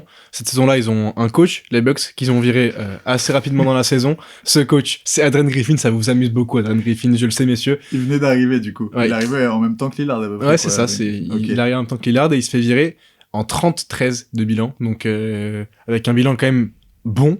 Bah ouais, 33, c'est même super comme bilan. C'est un très bon bilan. À ce moment-là de la saison. Pour quand même mettre du contexte, ça se passait pas très bien avec Giannis. Il y avait des petits problèmes en interne et Giannis. On a vu le vestiaire des Bucks vraiment fêter son départ, vraiment littéralement. Il y avait une vidéo d'intro de joueur, le match qui suit. T'es en train de me dire qu'Giannis, il a joué un rôle dans la première décision de merde à Milwaukee là ? Aïe. Ok. On peut le dire ou Ok. c'est interdit. Et d'ailleurs, petite stat en plus, c'était évident que ça n'avait pas marché Griffin et Giannis. Vous savez pourquoi ? Parce qu'il y a Zodiac GM sur Twitter, Ah, putain. Ah, notre là, spécialiste, qui a dit Ok. que la synergie entre les deux était de D+, ce qui est catastrophique. Parce que les signes astrologiques ne vont Ne pas ensemble. concorde pas, Oh là évidemment. Ah ouais, bah Ah ouais, voilà. comme quoi, suivez vraiment Zodiac GM sur Zodiac GM sur Twitter si vous voulez avoir des avis NBA justes et précis, sans dire que vous vous informez là-dessus. D'ailleurs, il y a C'est pas longtemps, vraiment, c'est faut Jalen Brown qui a dit, parlé d'un signe du zodiaque avec un coéquipier ou quelque chose comme ça. il a dit que il s'était renseigné sur l'astrologie et sur les signes astro de ses coéquipiers Ah oui. et que du coup il adaptait un peu sa manière d'être. J'ai pas vu ça, c'est dingue. C'est ouais, vrai, ouais, il a c'est été génial. archi décrié dans le Twitter américain, tout le monde s'est foutu de sa gueule. Genre, Ouais, en mode, normal. genre. Oui, bah après c'est Twitter, mais Ouais. c'est très marrant. Alors que c'est fou, c'est peut-être c'est lui qui tient le compte Zodiac GM, peut-être, pardon. Non, t'inquiète, c'était une parenthèse Ils sont tous plutôt sous sympa. mushrooms à Boston. En vrai. Quand tu penses bien, vraiment. Ouais, et c'est Joe Entre Mazzulla le qui les cultive dans son jardin. C'est clairement ça. Joe Mazzulla partage un champi, on veut essayer. Fais croquer, Joe. Traders Joe, il nous vend des champis. C'est bon ça. Merci. Bref, on retourne à notre saison 23-24 avec Lillard qui est à Milwaukee, Griffin qui se fait virer, Doc Rivers qui débarque. Est-ce que... Doc Rivers. Et le bilan de Doc Rivers, le bilan de Doc Rivers cette saison-là, c'est un 17-19. Wow. Donc il arrive et il finit une saison qui avait bien commencé un peu en eau de boudin. Et contre les Pacers, en playoff, au premier tour, ils se font sortir. Putain, Ils- premier tour. Et ils se font upset parce qu'ils finissent 3ème cette année-là. Donc ils se font vraiment upset comme il faut par les Pacers. Tout simplement une saison à oublier, c'est ça qu'on se dit. On se dit, mais voilà, il va revenir plus fort. C'était l'année 1 de Lillard et Giannis. L'année prochaine, ça peut bien se passer. Pas du tout. Ça s'est pas passé comme ça Ça s'est du pas tout. passé correctement. Ça s'est pas passé comme Ah, ça ça du non. tout. C'est une saison similaire au niveau du bilan. Vraiment, je crois qu'il y a une win d'écart entre les deux. On va la faire plus rapide celle-là, mais il y a le trade de Middleton en milieu de saison qui est transféré contre Kuzma du coup. Le cadavre de Middleton à ce moment-là. Ouais, mais qui récupère Kuzma quand même. Il y avait des gens qui étaient un peu hypés et tout, en mode il apportera plus que Middleton. Ouais, il y avait un petit truc en vrai. Ouais. De Kyle Kuzma qui débarquait à Milwaukee. Ouais, parce que les gens étaient en mode ouais, il est Wizards, c'est quand même un mec important dans le vestiaire des Wizards, les rookies l'apprécient. Ok. Il a mis un pull avec des longues manches. Une Ouais, fois c'est ça, aussi. il a des tatouages et tout, en vrai stylé. Ouais. Dans l'affaire, il lâche quand même un first round aussi, sans en Ah récupérer. Voilà. Il les envoie à Washington. Ouais, donc je voulais quand même le noter. Il trade pour récupérer Kevin Porter Jr. aussi, Mais ouais. contre Marjon Beauchamp. Là, pour Ok. le coup, on va pas leur en vouloir.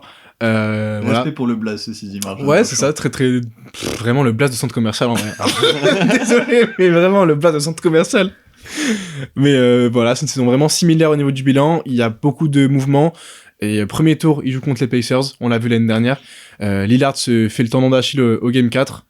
La série se termine rapidement. Indiana élimine Milwaukee. Et là, on se dit quoi ? C'est compliqué pour Milwaukee avec ce tendon d'Achille de Lillard. Qu'est-ce qui va se passer cet été ? En fait, là, en un an. et Giannis demi, va partir. Ouais. pas. En 1 an et demi, Drew Holiday et Chris Middleton, c'est devenu Lillard blessé et Ouais. Kyle Kuzma. Ouais. Totalement. Ça fait mal au cul. Et Là. Doc Rivers, c'est ton coach. Et l'été qui suit, Doc Rivers n'est pas viré. Lillard, qui est en pleine convalescence, est tout simplement cut. Voilà, ils ont stretch C'est vrai, ça. un gros contrat de Lillard pendant encore 5 ans qu'ils vont devoir payer. Parce que même quand tu cut, bah, tu dois payer. C'est comme ça, c'est la NBA. Pour pouvoir récupérer Miles Turner, c'est pour ça qu'ils ont fait cette opération, on le rappelle. Lillard qui est aussi retourné au Blazers. À Portland, c'est ça que je voulais dire tout à l'heure quand je faisais le truc de Drew Holiday et tout. Au final, tout le monde va à Portland. Donc vraiment, vraiment. c'est assez drôle. Les Hops. Et Miles Turner qui signe un contrat de 108 millions sur 4 ans. Donc il prend 27 millions par an en moyenne. Oh. Voilà. Donc les Bucks, pour arriver à aujourd'hui ou début de saison, est-ce que vous pouvez me donner le 5 majeur des Bucks pour commencer cette saison en NBA? Ryan Rollins. Vous pouvez trouver des Non, joueurs. je pense qu'il sortait du banc. Il sort du début. banc. Kevin Ok. Porter Jr., Ouais, meneur Giannis. titulaire. Ouais. Miles Turner, du Ouais. coup. Qui est arrière et qui est l'ailier, on va dire. T'as Kyle Kuzma. Non. Ah, ok, il est pas dans le 5. Non. Hmm. 2 shooters. Un très très très bon shooter Gary en vrai. Trent AJ Jr. Griffin. Je pense que tu penses à AJ Green, mais du coup vous avez les deux AJ noms. Green, pardon. AJ Green et Gary Ok. Trent Jr. Voilà, donc tu passes d'un 5 avec Lillard et avec Middleton sur le papier il y a 2 ans, avec plein de promesses à ce Ouais. 5 majeur. Évidemment, Middleton après, c'était plus le même joueur. Et Non, Lillard mais s'est sur le blessé et papier, tout. le 5 non plus est pas terrifiant. Kevin Porter Jr. au poste 1, c'est gênant quand C'est même. pas Mais après, terri- le 5 est pas non plus à C'est- vomir, tu vois. C'est pas terrifiant, mais c'est juste que t'es censé. Enfin, t'as un top 3 joueur de NBA Ouais. dans ton équipe et il y a 1 an et 2 ans auparavant, quand tu récupères Lillard, c'était pour être vraiment contender. Bah oui. Et 2 ans, voire 1 an Ouais. plus tard, si tu prends la saison d'avant. Là, c'est pas terrifiant parce que t'as Giannis dans l'équipe, mais t'enlèves Giannis de l'équipe, les 4 joueurs, tu peux pas mettre. Oui, oui, c'est vrai. Tu peux pas remplacer Giannis par un mec un peu moins bon et être en mode ouais, en fait, c'est pas si mal. Déjà, première question, qu'est-ce que vous vous dites après la saison 2023-2024 où ils sortent au premier tour contre les Pacers, ils se font upset avec Doc Rivers qui arrive au milieu de saison, c'est ça le contexte. Qu'est-ce que vous vous dites à ce moment-là? J'avoue que le premier truc que je me dis, c'est que, ok, Doc Rivers, il a assuré l'intérim, mais faut trouver un vrai coach, quoi. Là, faut faire quelque chose pour bien faire jouer cette équipe, parce que Lillard, Giannis, ils méritent d'être bien coachés, quoi, tu vois. Et que Doc Rivers, c'est pas le mec à avoir à ce moment-là à la tête de ton équipe, C'est quoi. vrai que le fusible que t'as envie de voir sauter, c'est le coach à ce moment-là. Ouais. Ouais, le problème c'est qu'ils avaient signé Griffin pour plusieurs années que tu tèges et que du coup ça coûte de l'argent en milieu de saison, tu reprends un mec entre-temps. Ils payent des mecs qu'ils ont plus, genre, c'est vraiment juste ils payent. Ouais, mais paye, c'est- il paye. Et je me demande à quel point Giannis Antetokounmpo est responsable du downfall des Bucks, en tout quelque cas- sorte. En tout cas, ce d'autant plus moment-là après, pas encore à ce moment-là, même si le choix de virer Adrian Griffin, dont il est partie prenante et intégrante, me fait chier en vrai. Ouais. Après, les bilans que tu nous as dit, ils parlent d'eux-mêmes en fait, Mm. tu vois. Moi je pense que Griffin qui part, ça pouvait s'entendre parce que il y avait des trucs tactiques, j'ai vu ça sur Twitter aujourd'hui, je suis remonté vraiment avec le compte de Bucks France qui parlait encore de ce renvoi, parce qu'en ce moment beaucoup de gens parlent de ça en mode c'est de là dont tout part. Ouais. Et c'est vrai, mais il était en mode quand même, il y a des choses qui marchaient pas et tout, ça pouvait s'entendre. C'est juste que le remplaçant Doc Rivers, pour le coup, Ouais, peut-être c'est ce choix-là. en que vrai. c'est ça en vrai le déclencheur, quoi, le premier domino, au final. Bah, je suis grave dac. Eh ben superbe. Et du coup, après la saison dernière, où Lillard se blesse et où on a un match de Kyle Kuzma en playoff, je sais pas si vous vous rappelez. Hein. Il fait 0 points. Ouais, il y a un match qui est catastrophique de Kyle Kuzma en playoff, Bro is just running. qui est abyssal. 0 points, 0 passe, 0 rebond. Voilà, alors que certes Middleton, la saison d'avant, ça se voyait qu'il était un peu washed, Ouais. mais je crois qu'il y avait des éclairs quand même, enfin des éclairs, des flashs contre les Pacers. Un match notamment qui est en prolongation dans mes souvenirs, où vraiment il carry les Bucks de fou. Donc il y avait quand même un apport. Bah là, oui. là où Kyle Kuzma, bon, voilà. C'est juste pour remettre un peu le contexte, parce que c'était quand même dingue ce match de Kuzma. Qu'est-ce que vous vous dites après la saison dernière, avant que Lillard se fasse cut en fait? Juste comment vous imaginez le futur des Bucks, avec un Lillard qui est censé revenir de blessure des tendons d'Achille, et avec une saison qui a encore fini, où tu perds contre les Pacers, en plus il y a une petite rivalité et tout, premier tour, et t'as Giannis qui commence à perdre patience, quoi. Qu'est-ce qu'on se dit à ce moment-là en vrai? Bah, bon courage à eux. Hein. C'est vrai que le changement de la saison dernière et la timeline, t'es en mode. C'est encore. En fait, c'est une équipe où t'es en mode c'est dommage, mais là ça va pas marcher et ça se voit que ça va pas marcher. Et Voilà, c'est ju- foutu, quoi. Et juste les timelines sont pas bonnes parce Ouais. que t'as déjà la question Giannis qui commence à revenir fort. T'as compris que Lillard, bah, ça allait pas marcher et t'allais rien faire parce que du coup après il est blessé. Bah, surtout qu'il se blesse, quoi. Ouais, ouais, c'est pour ça. Ouais, parce qu'en fait, moi, à ce moment-là, je me dis peut-être tu peux faire le dos rond avec Giannis en attendant que Lillard revienne de blessure et et voir comment tu fais. Après, c'est une horrible blessure et tout, mais Bah ouais. en plus, ils étaient complètement pris à la gorge au niveau finance et tout, donc Ouais. tu peux pas faire grand-chose. Mais là, tu te dis que tu vas attendre que Lillard revienne, et en attendant, tu comptes sur Giannis pour aller en playoff, quoi, tu vois. Ou Bah. alors, tu vois ça dans l'ordre complètement inverse et tu fais tout péter à ce moment-là, genre. Ouais, c'est ça. Je suis grave d'accord avec toi. Encore une fois, j'aurais soit tout pété, Ouais, j'aurais soit préféré tanké, tout quoi. qui pète Enfin, tout, quand hein, je dis à ce tanké, soit tu tankes en attendant que Lillard revienne, c'est ça que je veux dire. Genre en mode juste, tu attends son retour parce que t'as pas le choix, t'es pris à la gorge. Donc, soit tu continues sur ce projet-là, quitte à ce que ça prenne du temps, soit tu fais tout péter à ce moment-là et tu fais pas juste un entre-deux de on va retool autour de Giannis, et on va prendre Miles Turner Parce qu'en à fait, côté celle-là, et tout. moi, pour moi, c'est cette décision-là. Moi, je me rappelle, Je suis elle arrive d'accord. comme un coup de. Ouais. Elle arrive complètement inattendue, ce truc de les Bucks qui wave Lillard pour signer Miles Turner, tu vois. Mhm. Et c'est à ce moment-là où je me dis, ah ouais, C'est fini. Là, c'est devenu complètement C'est- bas, en fait, pour Milwaukee, tu C'est vois. un move désespéré qui, au final, à ce moment-là, même quand il est fait, tu te dis pas, il y a un monde, ça peut quand même marcher, quoi. Mais Enfin, en vrai, tout cas, marcher, ouais. les Bucks peuvent être relevantes, c'est surtout ça.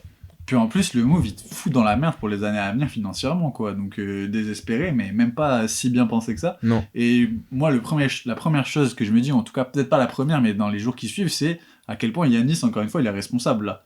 Parce que tu peux pas te dire que Milwaukee a cut Lillard pour signer Miles Turner sans en avoir discuté Non. avec Giannis, tu vois. Non, c'est très très compliqué. Et je sais qu'à ce moment-là, sur Twitter, il joue un peu le rôle de mi-étonné, il est un peu bizarre dans sa communication autour de ce Clairement. truc de Lillard et tout. On l'adore, Yannis, hein, c'est un top humain, je pense, mais je pense aussi qu'il est très bon en com et que il a toujours le bon rôle et il est jamais responsable de rien. Ouais, c'est un peu ce qu'il donne à voir. À Et- quel point là, il est responsable de cette décision catastrophique, par exemple. Tu vois. Ouais, c'est toujours un peu la question. Et du coup, on en arrive à aujourd'hui, messieurs. Surtout ça, la question qui nous intéresse. Dans une saison où les Bucks sont en 29-43, à ce moment-là de la saison, ils sont... en plus, ils sont vraiment à la place du con parce qu'ils sont 11e à la bataille avec les Bulls qui cherchent à descendre au classement aussi, mais malheureusement, ce sera 11 ou 12 pour une de ces deux équipes. Qu'est-ce qu'on se dit, encore une fois, genre là, qu'est-ce qu'on imagine pour les Bucks? Évidemment, Giannis, c'est le sujet brûlant. Mais concrètement, qu'est-ce qui va se passer? Est-ce que Giannis part vraiment cet été? Qu'est-ce que tu vas chercher en échange? Et surtout, qu'est-ce que tu gardes de tout ça? C'est ça ma question s'il part pas cet au-delà de été, je ça. comprends pas le projet. Hein. On est tous d'accord, mais... Là, ce qui est triste même, c'est que t'es en train de ruiner complètement la fin d'une ère historique pour ta franchise, la fin d'un passage d'un arguably top 3 joueur de ton histoire, en fait, qui a ramené le titre à Milwaukee après des Top années. 3, c'est sûr, soit c'est le meilleur, soit les deuxièmes Ouais, avec Karim, en ouais, fait. Hein. c'est ça. Et après, il y a Oscar Robertson quand même, en vrai de vrai, tu vois. C'est pour Oui, ça que mais je dis bon. top 3. Il y a 2 titres à Mais Milwaukee, qu'est-ce qu'ils ils sont en train de ruiner ils sont en train de ruiner ces années-là, en fait, tu vois. Et comment là, c'est en train de se finir en autre boudin. Giannis, là, il est rentré dans un espèce de fight avec la direction parce que eux veulent plus le faire jouer, sûrement pour pas qu'il se blesse et pour pouvoir le trader à Bah oui. la plus forte. Ils ont trop de risques à le faire. En vrai, c'est un move de. Mais de lui, pute, il veut mais- toujours jouer. Il l'a Ouais, fait ouais. savoir au staff et tout. Et en fait, c'est en train de se terminer d'une manière très atroce, Ouais. Giannis et les Bucks, là, tu vois. C'est clair. Ils sont en train de tout gâcher jusqu'au bout. Mm. Ils ont gâché les dernières années de Giannis dans leur franchise et là ils sont en train de gâcher son départ. Et Giannis aussi a sa part de responsabilité Oui, en vrai. parce Ouais, qu'en bien sûr, soi, on y gâcher, revient. quand tu fais le move de Lillard, sur le moment, c'est déjà un barreau d'honneur dans le sens où c'est ton dernier move où tu sais que ça marche ou que ça marche Ouais. pas. Giannis, il va se barrer après, sauf si vraiment tu gagnes un titre, tu vois ce que je veux dire. Ouais. Mais c'est vraiment ton dernier gros move. Les deux parties tenantes sont fautives, mais peut-être que Giannis l'est quand même moins parce que les Bucks après dans la gestion, c'est hyper particulier ce qu'ils ont fait et genre, enfin pourquoi, en fait je sais pas les pourparlers entre lui qui dit qu'il veut rester mais qui en même temps il y a des rumeurs qui sont alimentées et toute la sphère NBA qui est autour de ça, c'est genre ce dossier a C'est pas du de sens. bullshit, En c'est fait, pour moi. Ils sont en train de. C'est du on est en bullshit, train c'est De quoi, d'avoir le un ras-le-bol, là. bullshit de Giannis qui dit je voulais rester? Oui, pour moi, ça c'est du bullshit à 100%. C'est vraiment que de la com. Je suis persuadé qu'il est attaché à Milwaukee et qu'il est pas contre le fait de rester 6 mois de plus, d'où les tweets et des trucs comme ça, mais je pense qu'il en surjoue et que c'est juste pour encore avoir l'image du gars qui est loyal parce qu'il a tellement eu cette posture de j'ai gagné un titre de la bonne façon. Faut pas oublier qu'il a, Ouais. il a quand même eu ces déclats-là beaucoup et ça Mais pouvait c'était le s'entendre, cas, tu en vois. vrai, tu vois. Et surtout, Mais- en plus, tu l'as eu ton titre. Personne va t'en Ouais, vouloir c'est si ça. tu parles T'es Milwaukee, pas gros. obligé de forcer le RP. Je suis vraiment loyal jusqu'au bout. Et Ouais. regardez, jusqu'au bout, je voulais rester, moi, en fait. Hein, je suis vraiment un vrai gars. En fait, Et c'est. jusqu'au bout, maintenant, je veux jouer, même s'ils veulent me C'est dire ça, de pas jouer, je c'est vais ça. jouer et tout, tu vois. Bah, T'as en le droit fait, de t'es en juste train de dire, rendre le truc. t'as le droit de dire j'ai envie de me barrer parce qu'on est plus compétitif et c'était le truc Ouais. que je voulais quoi. De ouf. Juste attends et c'est tout. Bref, du coup, sur ça, bah, au final, pour les gens pas trop dupes, c'est pas ouf pour son image, mais du coup, bah, Yanis, on l'imagine partir cet été. Et on l'espère, en tout cas, pour toutes les parties, en vrai de vrai, que ce soit pour lui comme pour les Bucks, pour avancer. Ouais. Mais du coup, là, si vous êtes à la tête des Bucks, vous gardez quoi de ce qu'il y a aujourd'hui à Milwaukee, quoi. Ryan Rollins. Ouais, Ryan ça, on Rollins. est d'accord. AJ Green. Ouais. Ouais.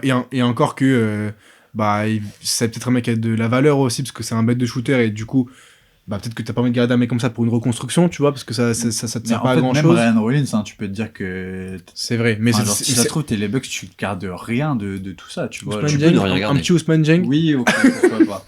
Tu peux ne rien garder. Tu peux te défaire tout Non, mais ton clairement, effectif. Après, ils vont tu- pas garder personne, c'est impossible. Oui, tu non, vois. mais c'est vrai que même Mais- Ryan Rollins, Ousmane Dieng, c'est des mecs à mettre dans une reconstruction. Et Mais que sur le tu peux voir se principe, je pense développer. qu'ils vont quand même garder au moins un joueur à potentiel qu'ils ont sous contrat, tu vois. Ça fait sens. Même Ouais, si ouais. je traîne. Enfin, Attention, il y en a un en vrai, parce que Dieng c'est un jeune joueur à potentiel, mais quand on pense à joueur à potentiel, on pense à Rollins qui Ouais, là ouais, explose, c'est tu clair. vois. Donc en vrai, il y en a un, ils vont le garder parce qu'ils ont que ça. Et à voir ce qu'ils récupèrent dans le trade de Giannis, hein, s'ils récupèrent un top prospect meneur de jeu, peut-être que Ryan Rollins, il sera plus dans les plans, on sait pas, mais en tout cas, s'il y a un mec à garder, c'est lui, on est d'accord. Ouais. Et est-ce que Doc Rivers peut vraiment juste arrêter la NBA aussi? Ouais, faut Va arrêter, En vrai de vrai. L'ancien. Va-t'en avec tout le reste. Par pitié, quoi, on n'en peut plus. Hein. Ouais, En ouais. plus, il était coffré à ESPN avant qu'ils viennent le chercher, il était très bien. C'est-à-dire, il y a des rumeurs qui sont sorties comme quoi il prendra sa retraite là cet été, parce que c'est sûr, enfin voilà, on sait très bien qu'il va pas rester. Fais-le! Va-t'en! Ouais. Voilà, là, Parce qu'on vraiment, serait c'est pas juste. sur la carrière d'entraîneur la plus surcotée de l'histoire de la NBA. Mais tellement. Les gars. Ouais. Mais tellement! Sérieux, quoi. Franchement, tonton, merci pour 2008! C'était il y a 18 ans. Oui, et puis c'est Tom Thibodeau qui était assistant en coach. Et c'est pour une la équipe plupart all-time! La plupart des observateurs, c'est lui Oui. qui mettait en place les trucs les plus tactiques, quoi. Voilà, t'as vraiment une équipe aussi à ce moment-là. Bref, voilà, on va pas juste insulter Doc oui, Rivers, Doc mais nique ta Rivers, mère. Il a dérapé. C'est On- maintenant. C'est le garbage time. On risque rien, mais Adam Silver d'ailleurs répond à nos appels, malgré tout, même si on insulte Doc Rivers. Mais il parle pas français Parle pas après. français. Ah ouais, putain. Mais Mais- Doc Rivers, par contre, parle français, donc Doc Rivers, nique ta mère. Wow, mais les gars, vous avez dérapé. Bang, bang, bang! Non, en vrai, j'avais pas envie de lui dire ça non plus. Ok. Juste, vas-y, gros, va loin. Ouais. Va loin de la NBA. Va dans un spa, fais des bains froids, des hammams, des Des saunas. pédicures. Ouais, fais-toi masser et tout. Yeah, play hard! Et comme ça, dans le hammam, play hard! Il sera tout seul tout Doc Rivers. Trouve de la personnalité. Come on, guys, defense! Ferme ta gueule. Vraiment, on n'en peut plus. Désolé, je suis très vulgaire, mais j'en ai marre de ce mec. Oui, je Voilà. comprends. Non, mais là, t'en es arrivé à un point, en fait, ton Kevin Porter Jr. veut battre le record de Bam Adebayo.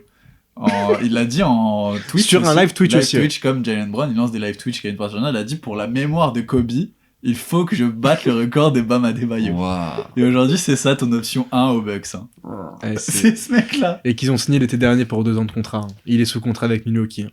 Bon, c'est un petit contrat. Les hein, fans mais- de Milwaukee doivent être au fond du trou. Ouais, Ils c'est vont clair. donner 22 millions par an à Lillard jusqu'en 2028-2029. Putain, Bah ouais. hein. la folie. Ouais, c'est une sacrée stat. Ouais. Belle reconstruction avec peu de tours de draft en plus qu'ils ont lâché dans le Mais trade là, de ouais. Lillard. Donc juste bon courage en vrai. Là, Là, en fait, j'espère on que vous fait récupérez comment quelque chose de cool pour Giannis. C'est con parce que bah du coup dans la situation où vous êtes, en fait c'est le pire timing pour t'en séparer en notion de ce que tu peux en avoir en retour. Ouais, puisque les franchises, elles savent très bien que les Bucks Bah oui. sont à poil, Il y quoi, a tu plus, vois. genre dans n'importe quel autre timing précédent, après tu pouvais jamais savoir à leur place, mais ça fait quand même un petit peu sens. Oui, et que- puis c'est pas une décision si facile à prendre que ça de trade Non. un mec comme Yanis non plus. Tu vois. Après, je pense que sur ça, on max un peu et qu'il va y avoir une contrepartie qui est zinzin hein, cet été. hein. Il va pas y avoir une différence de malade entre cet été, l'été dernier ou cet hiver. hein. Je pense que même par rapport à cet hiver, je pense que ce sera. Cet ce hiver sera- ça peut être mieux en vrai, t'as quand même raison, c'est vrai. Moi, non, mais au contraire, c'est ça que je veux dire, c'est que je pense que ce sera mieux par rapport à cet hiver. S'ils l'ont pas fait cet hiver, c'est qu'ils sont persuadés Oui, d'avoir oui, mieux oui, cet je été. suis d'accord. Et du coup, ça que tu disais. Oui. Bah, du coup, je pense qu'ils auront mieux cet été que l'hiver dernier et même que l'été dernier en vrai. de vrai. Parce Mais, que l'été dernier, tu viens déjà de. Tu te sépares de Lillard. Du coup, t'envoies le message que c'est fini en gros. Ouais, Donc, mais je sais pas, ça- genre là t'arrives à ce moment-là, genre je sais pas. Puis même, genre là, ça va être comment le dernier match de Yanis à Milwaukee? Est-ce qu'il Ouais, va c'est vrai. rejouer avant la fin de la saison? Comment ça va être? Ou alors Bah, il je va pense falloir pas. hein. qu'on attende qu'il revienne sous un nouveau maillot, du coup, pour avoir un vrai hommage et un vrai au revoir en bonne et due forme, tu vois? Enfin, c'est un peu triste tout ça. Vous estimez à combien de pourcents de chance le fait que mi-octobre prochain, Giannis soit sur les parquets NBA avec un maillot de Milwaukee? 0,1%. Ah ouais? Pour moi, c'est sûr, il est trade cet été, genre. C'est sûr et certain. Bah, on sait quand même pareil de cet hiver. Du coup, je laisserai quand même un 5% pour la forme, quoi. Ok. C'est vraiment pour la forme parce que j'y crois pas du tout. Il Au part fait cet qu'il va été. être trade. Non, en fait, Ah, qu'il ok. reste 5% de chance qu'il soit Milwaukee, oui, oui. c'est ça que je veux dire. Ah J'y oui. crois pas du tout, mais pour la forme, je dis 5%, quoi. Et la NBA va nous surprendre encore une fois dans ses scripts. Prolongation de complètement contrat. dingues. Ruby sur rond pour Bam Yannis Adebayo qui Antetokounmpo. va signer à Milwaukee. Comme ça, avec Kevin Porter Jr., ils vont en mettre 86 tous les deux. Ça va être fou. Ouais, Ils vont juste se battre comme Jordan Poole et Draymond Green. là. c'est vrai. C'est juste ça qui va se passer. Un bar fight débile. hein. Non, mais en tout cas, t'es obligé, t'as fait que des mauvaises décisions là depuis 2 saisons et demie, 3 saisons. T'es au devant peut-être de la décision, en tout cas le move à faire le plus important pour ton avenir à court et même à moyen terme, clairement. vu comment t'es à poil et dans la merde financièrement en fait. Donc ne ratez pas le trade de Giannis. Juste tournez cette page et tournez-la bien parce que ça a pris du temps et vous avez fait bien de la merde ces 2 dernières années, faut le dire. Récupérer 9 tours de draft et on vous en voudra pas, genre. Mais c'est ça, et Ouais. c'est ce qu'ils veulent de toute façon, donc d'où le fait d'attendre cet été, je pense que c'est l'objectif, et en tout cas, c'est tout ce qu'on leur souhaite. Il va partir pour combien de tours de draft en vrai, Giannis? Après le marché, enfin je dirais Oui, dire le marché a c'est un peu baissé, mais Desmond Bain cet été c'est 7 tours de draft encore je crois, Memphis. Ouais. Michael Bridges aussi, c'était un truc de fou. Ouais, mais c'était un peu plus... Gobert, c'était énorme. C'est lui qui a lancé la mode. Mitchell aussi, c'était beaucoup. C'est vrai. Mais je sais pas, Giannis, il peut partir banal pour 6 à 8 tours de draft. Ouais, clairement. Aussi. Clairement. Mais en tout Tout cas, à côté, quoi. on a hâte de voir cet été ce qui va se passer du côté de Milwaukee et ce qu'ils vont récupérer en échange. Et en attendant, vraiment grosse force aux fans des Bucks pour le coup. Ouais, parce que là, tu deviens la franchise Doumet de la conférence Est. Donc, Ouais. Et puis genre tout ton affect qui est pour la franchise, qui est aussi clairement pour un joueur, tu vois. Ah oui, là, c'est l'histoire sûr. avec Giannis est le tellement nombre de mecs lié qui ont dû devenir que là du fans coup tu des vas Bucks. juste Ah être oui. en mode, bah voilà, je vais continuer à suivre cette franchise. Après, tu peux suivre juste la nouvelle équipe de Giannis aussi si t'es fan de Giannis. Oui, mais du coup souvent Et t'as des quand même fans ton des affect Warriors. aussi après avec l'équipe. Après, aujourd'hui, les nouveaux fans de NBA, c'est souvent ils suivent le joueur. Hein. Ouais, C'est ouais, ouais. la C'est franchise. ça. Ils suivent le joueur. Alors que nous, on est resté. Même quand LeBron il est parti, on est resté. On a reconnu les années sombres. Très sombre. Enfin bref, ben voilà, c'est tout pour ce Garbage Time, c'est tout pour cet épisode 6 de Samplug, 6 comme Kristaps Jalen Porzingis. Williams, 6 comme DeAndre Jordan. Pourquoi on parle d'eux, Achille? Les 2 derniers joueurs dans l'histoire de l'NBA à porter le numéro 6. Eh oui, il fallait Le qu'on le maillot dise était quand même. retiré. Hein. La Le boucle est numéro. bouclée. Samplug 6, Samplug 6. On vous fait des bisous. Gros Bisous, bisous. à la semaine prochaine. Abonnez-vous. Donnez-vous vos avis en commentaire, vos petits retours. Parlez-nous des rookies, Et parlez-nous là, des cet Bucks. épisode, le rythme, c'est catastrophique. Ouais. Désolé, on a oublié de le monter. En fait, on l'a sorti comme ça, c'est pour ça. Il est Mais... brut. Heureusement pour vous qu'il est pas brut cet épisode. Hein. Oh là là. Et puis à la prochaine. Ciao, Bisous ciao. tout le monde.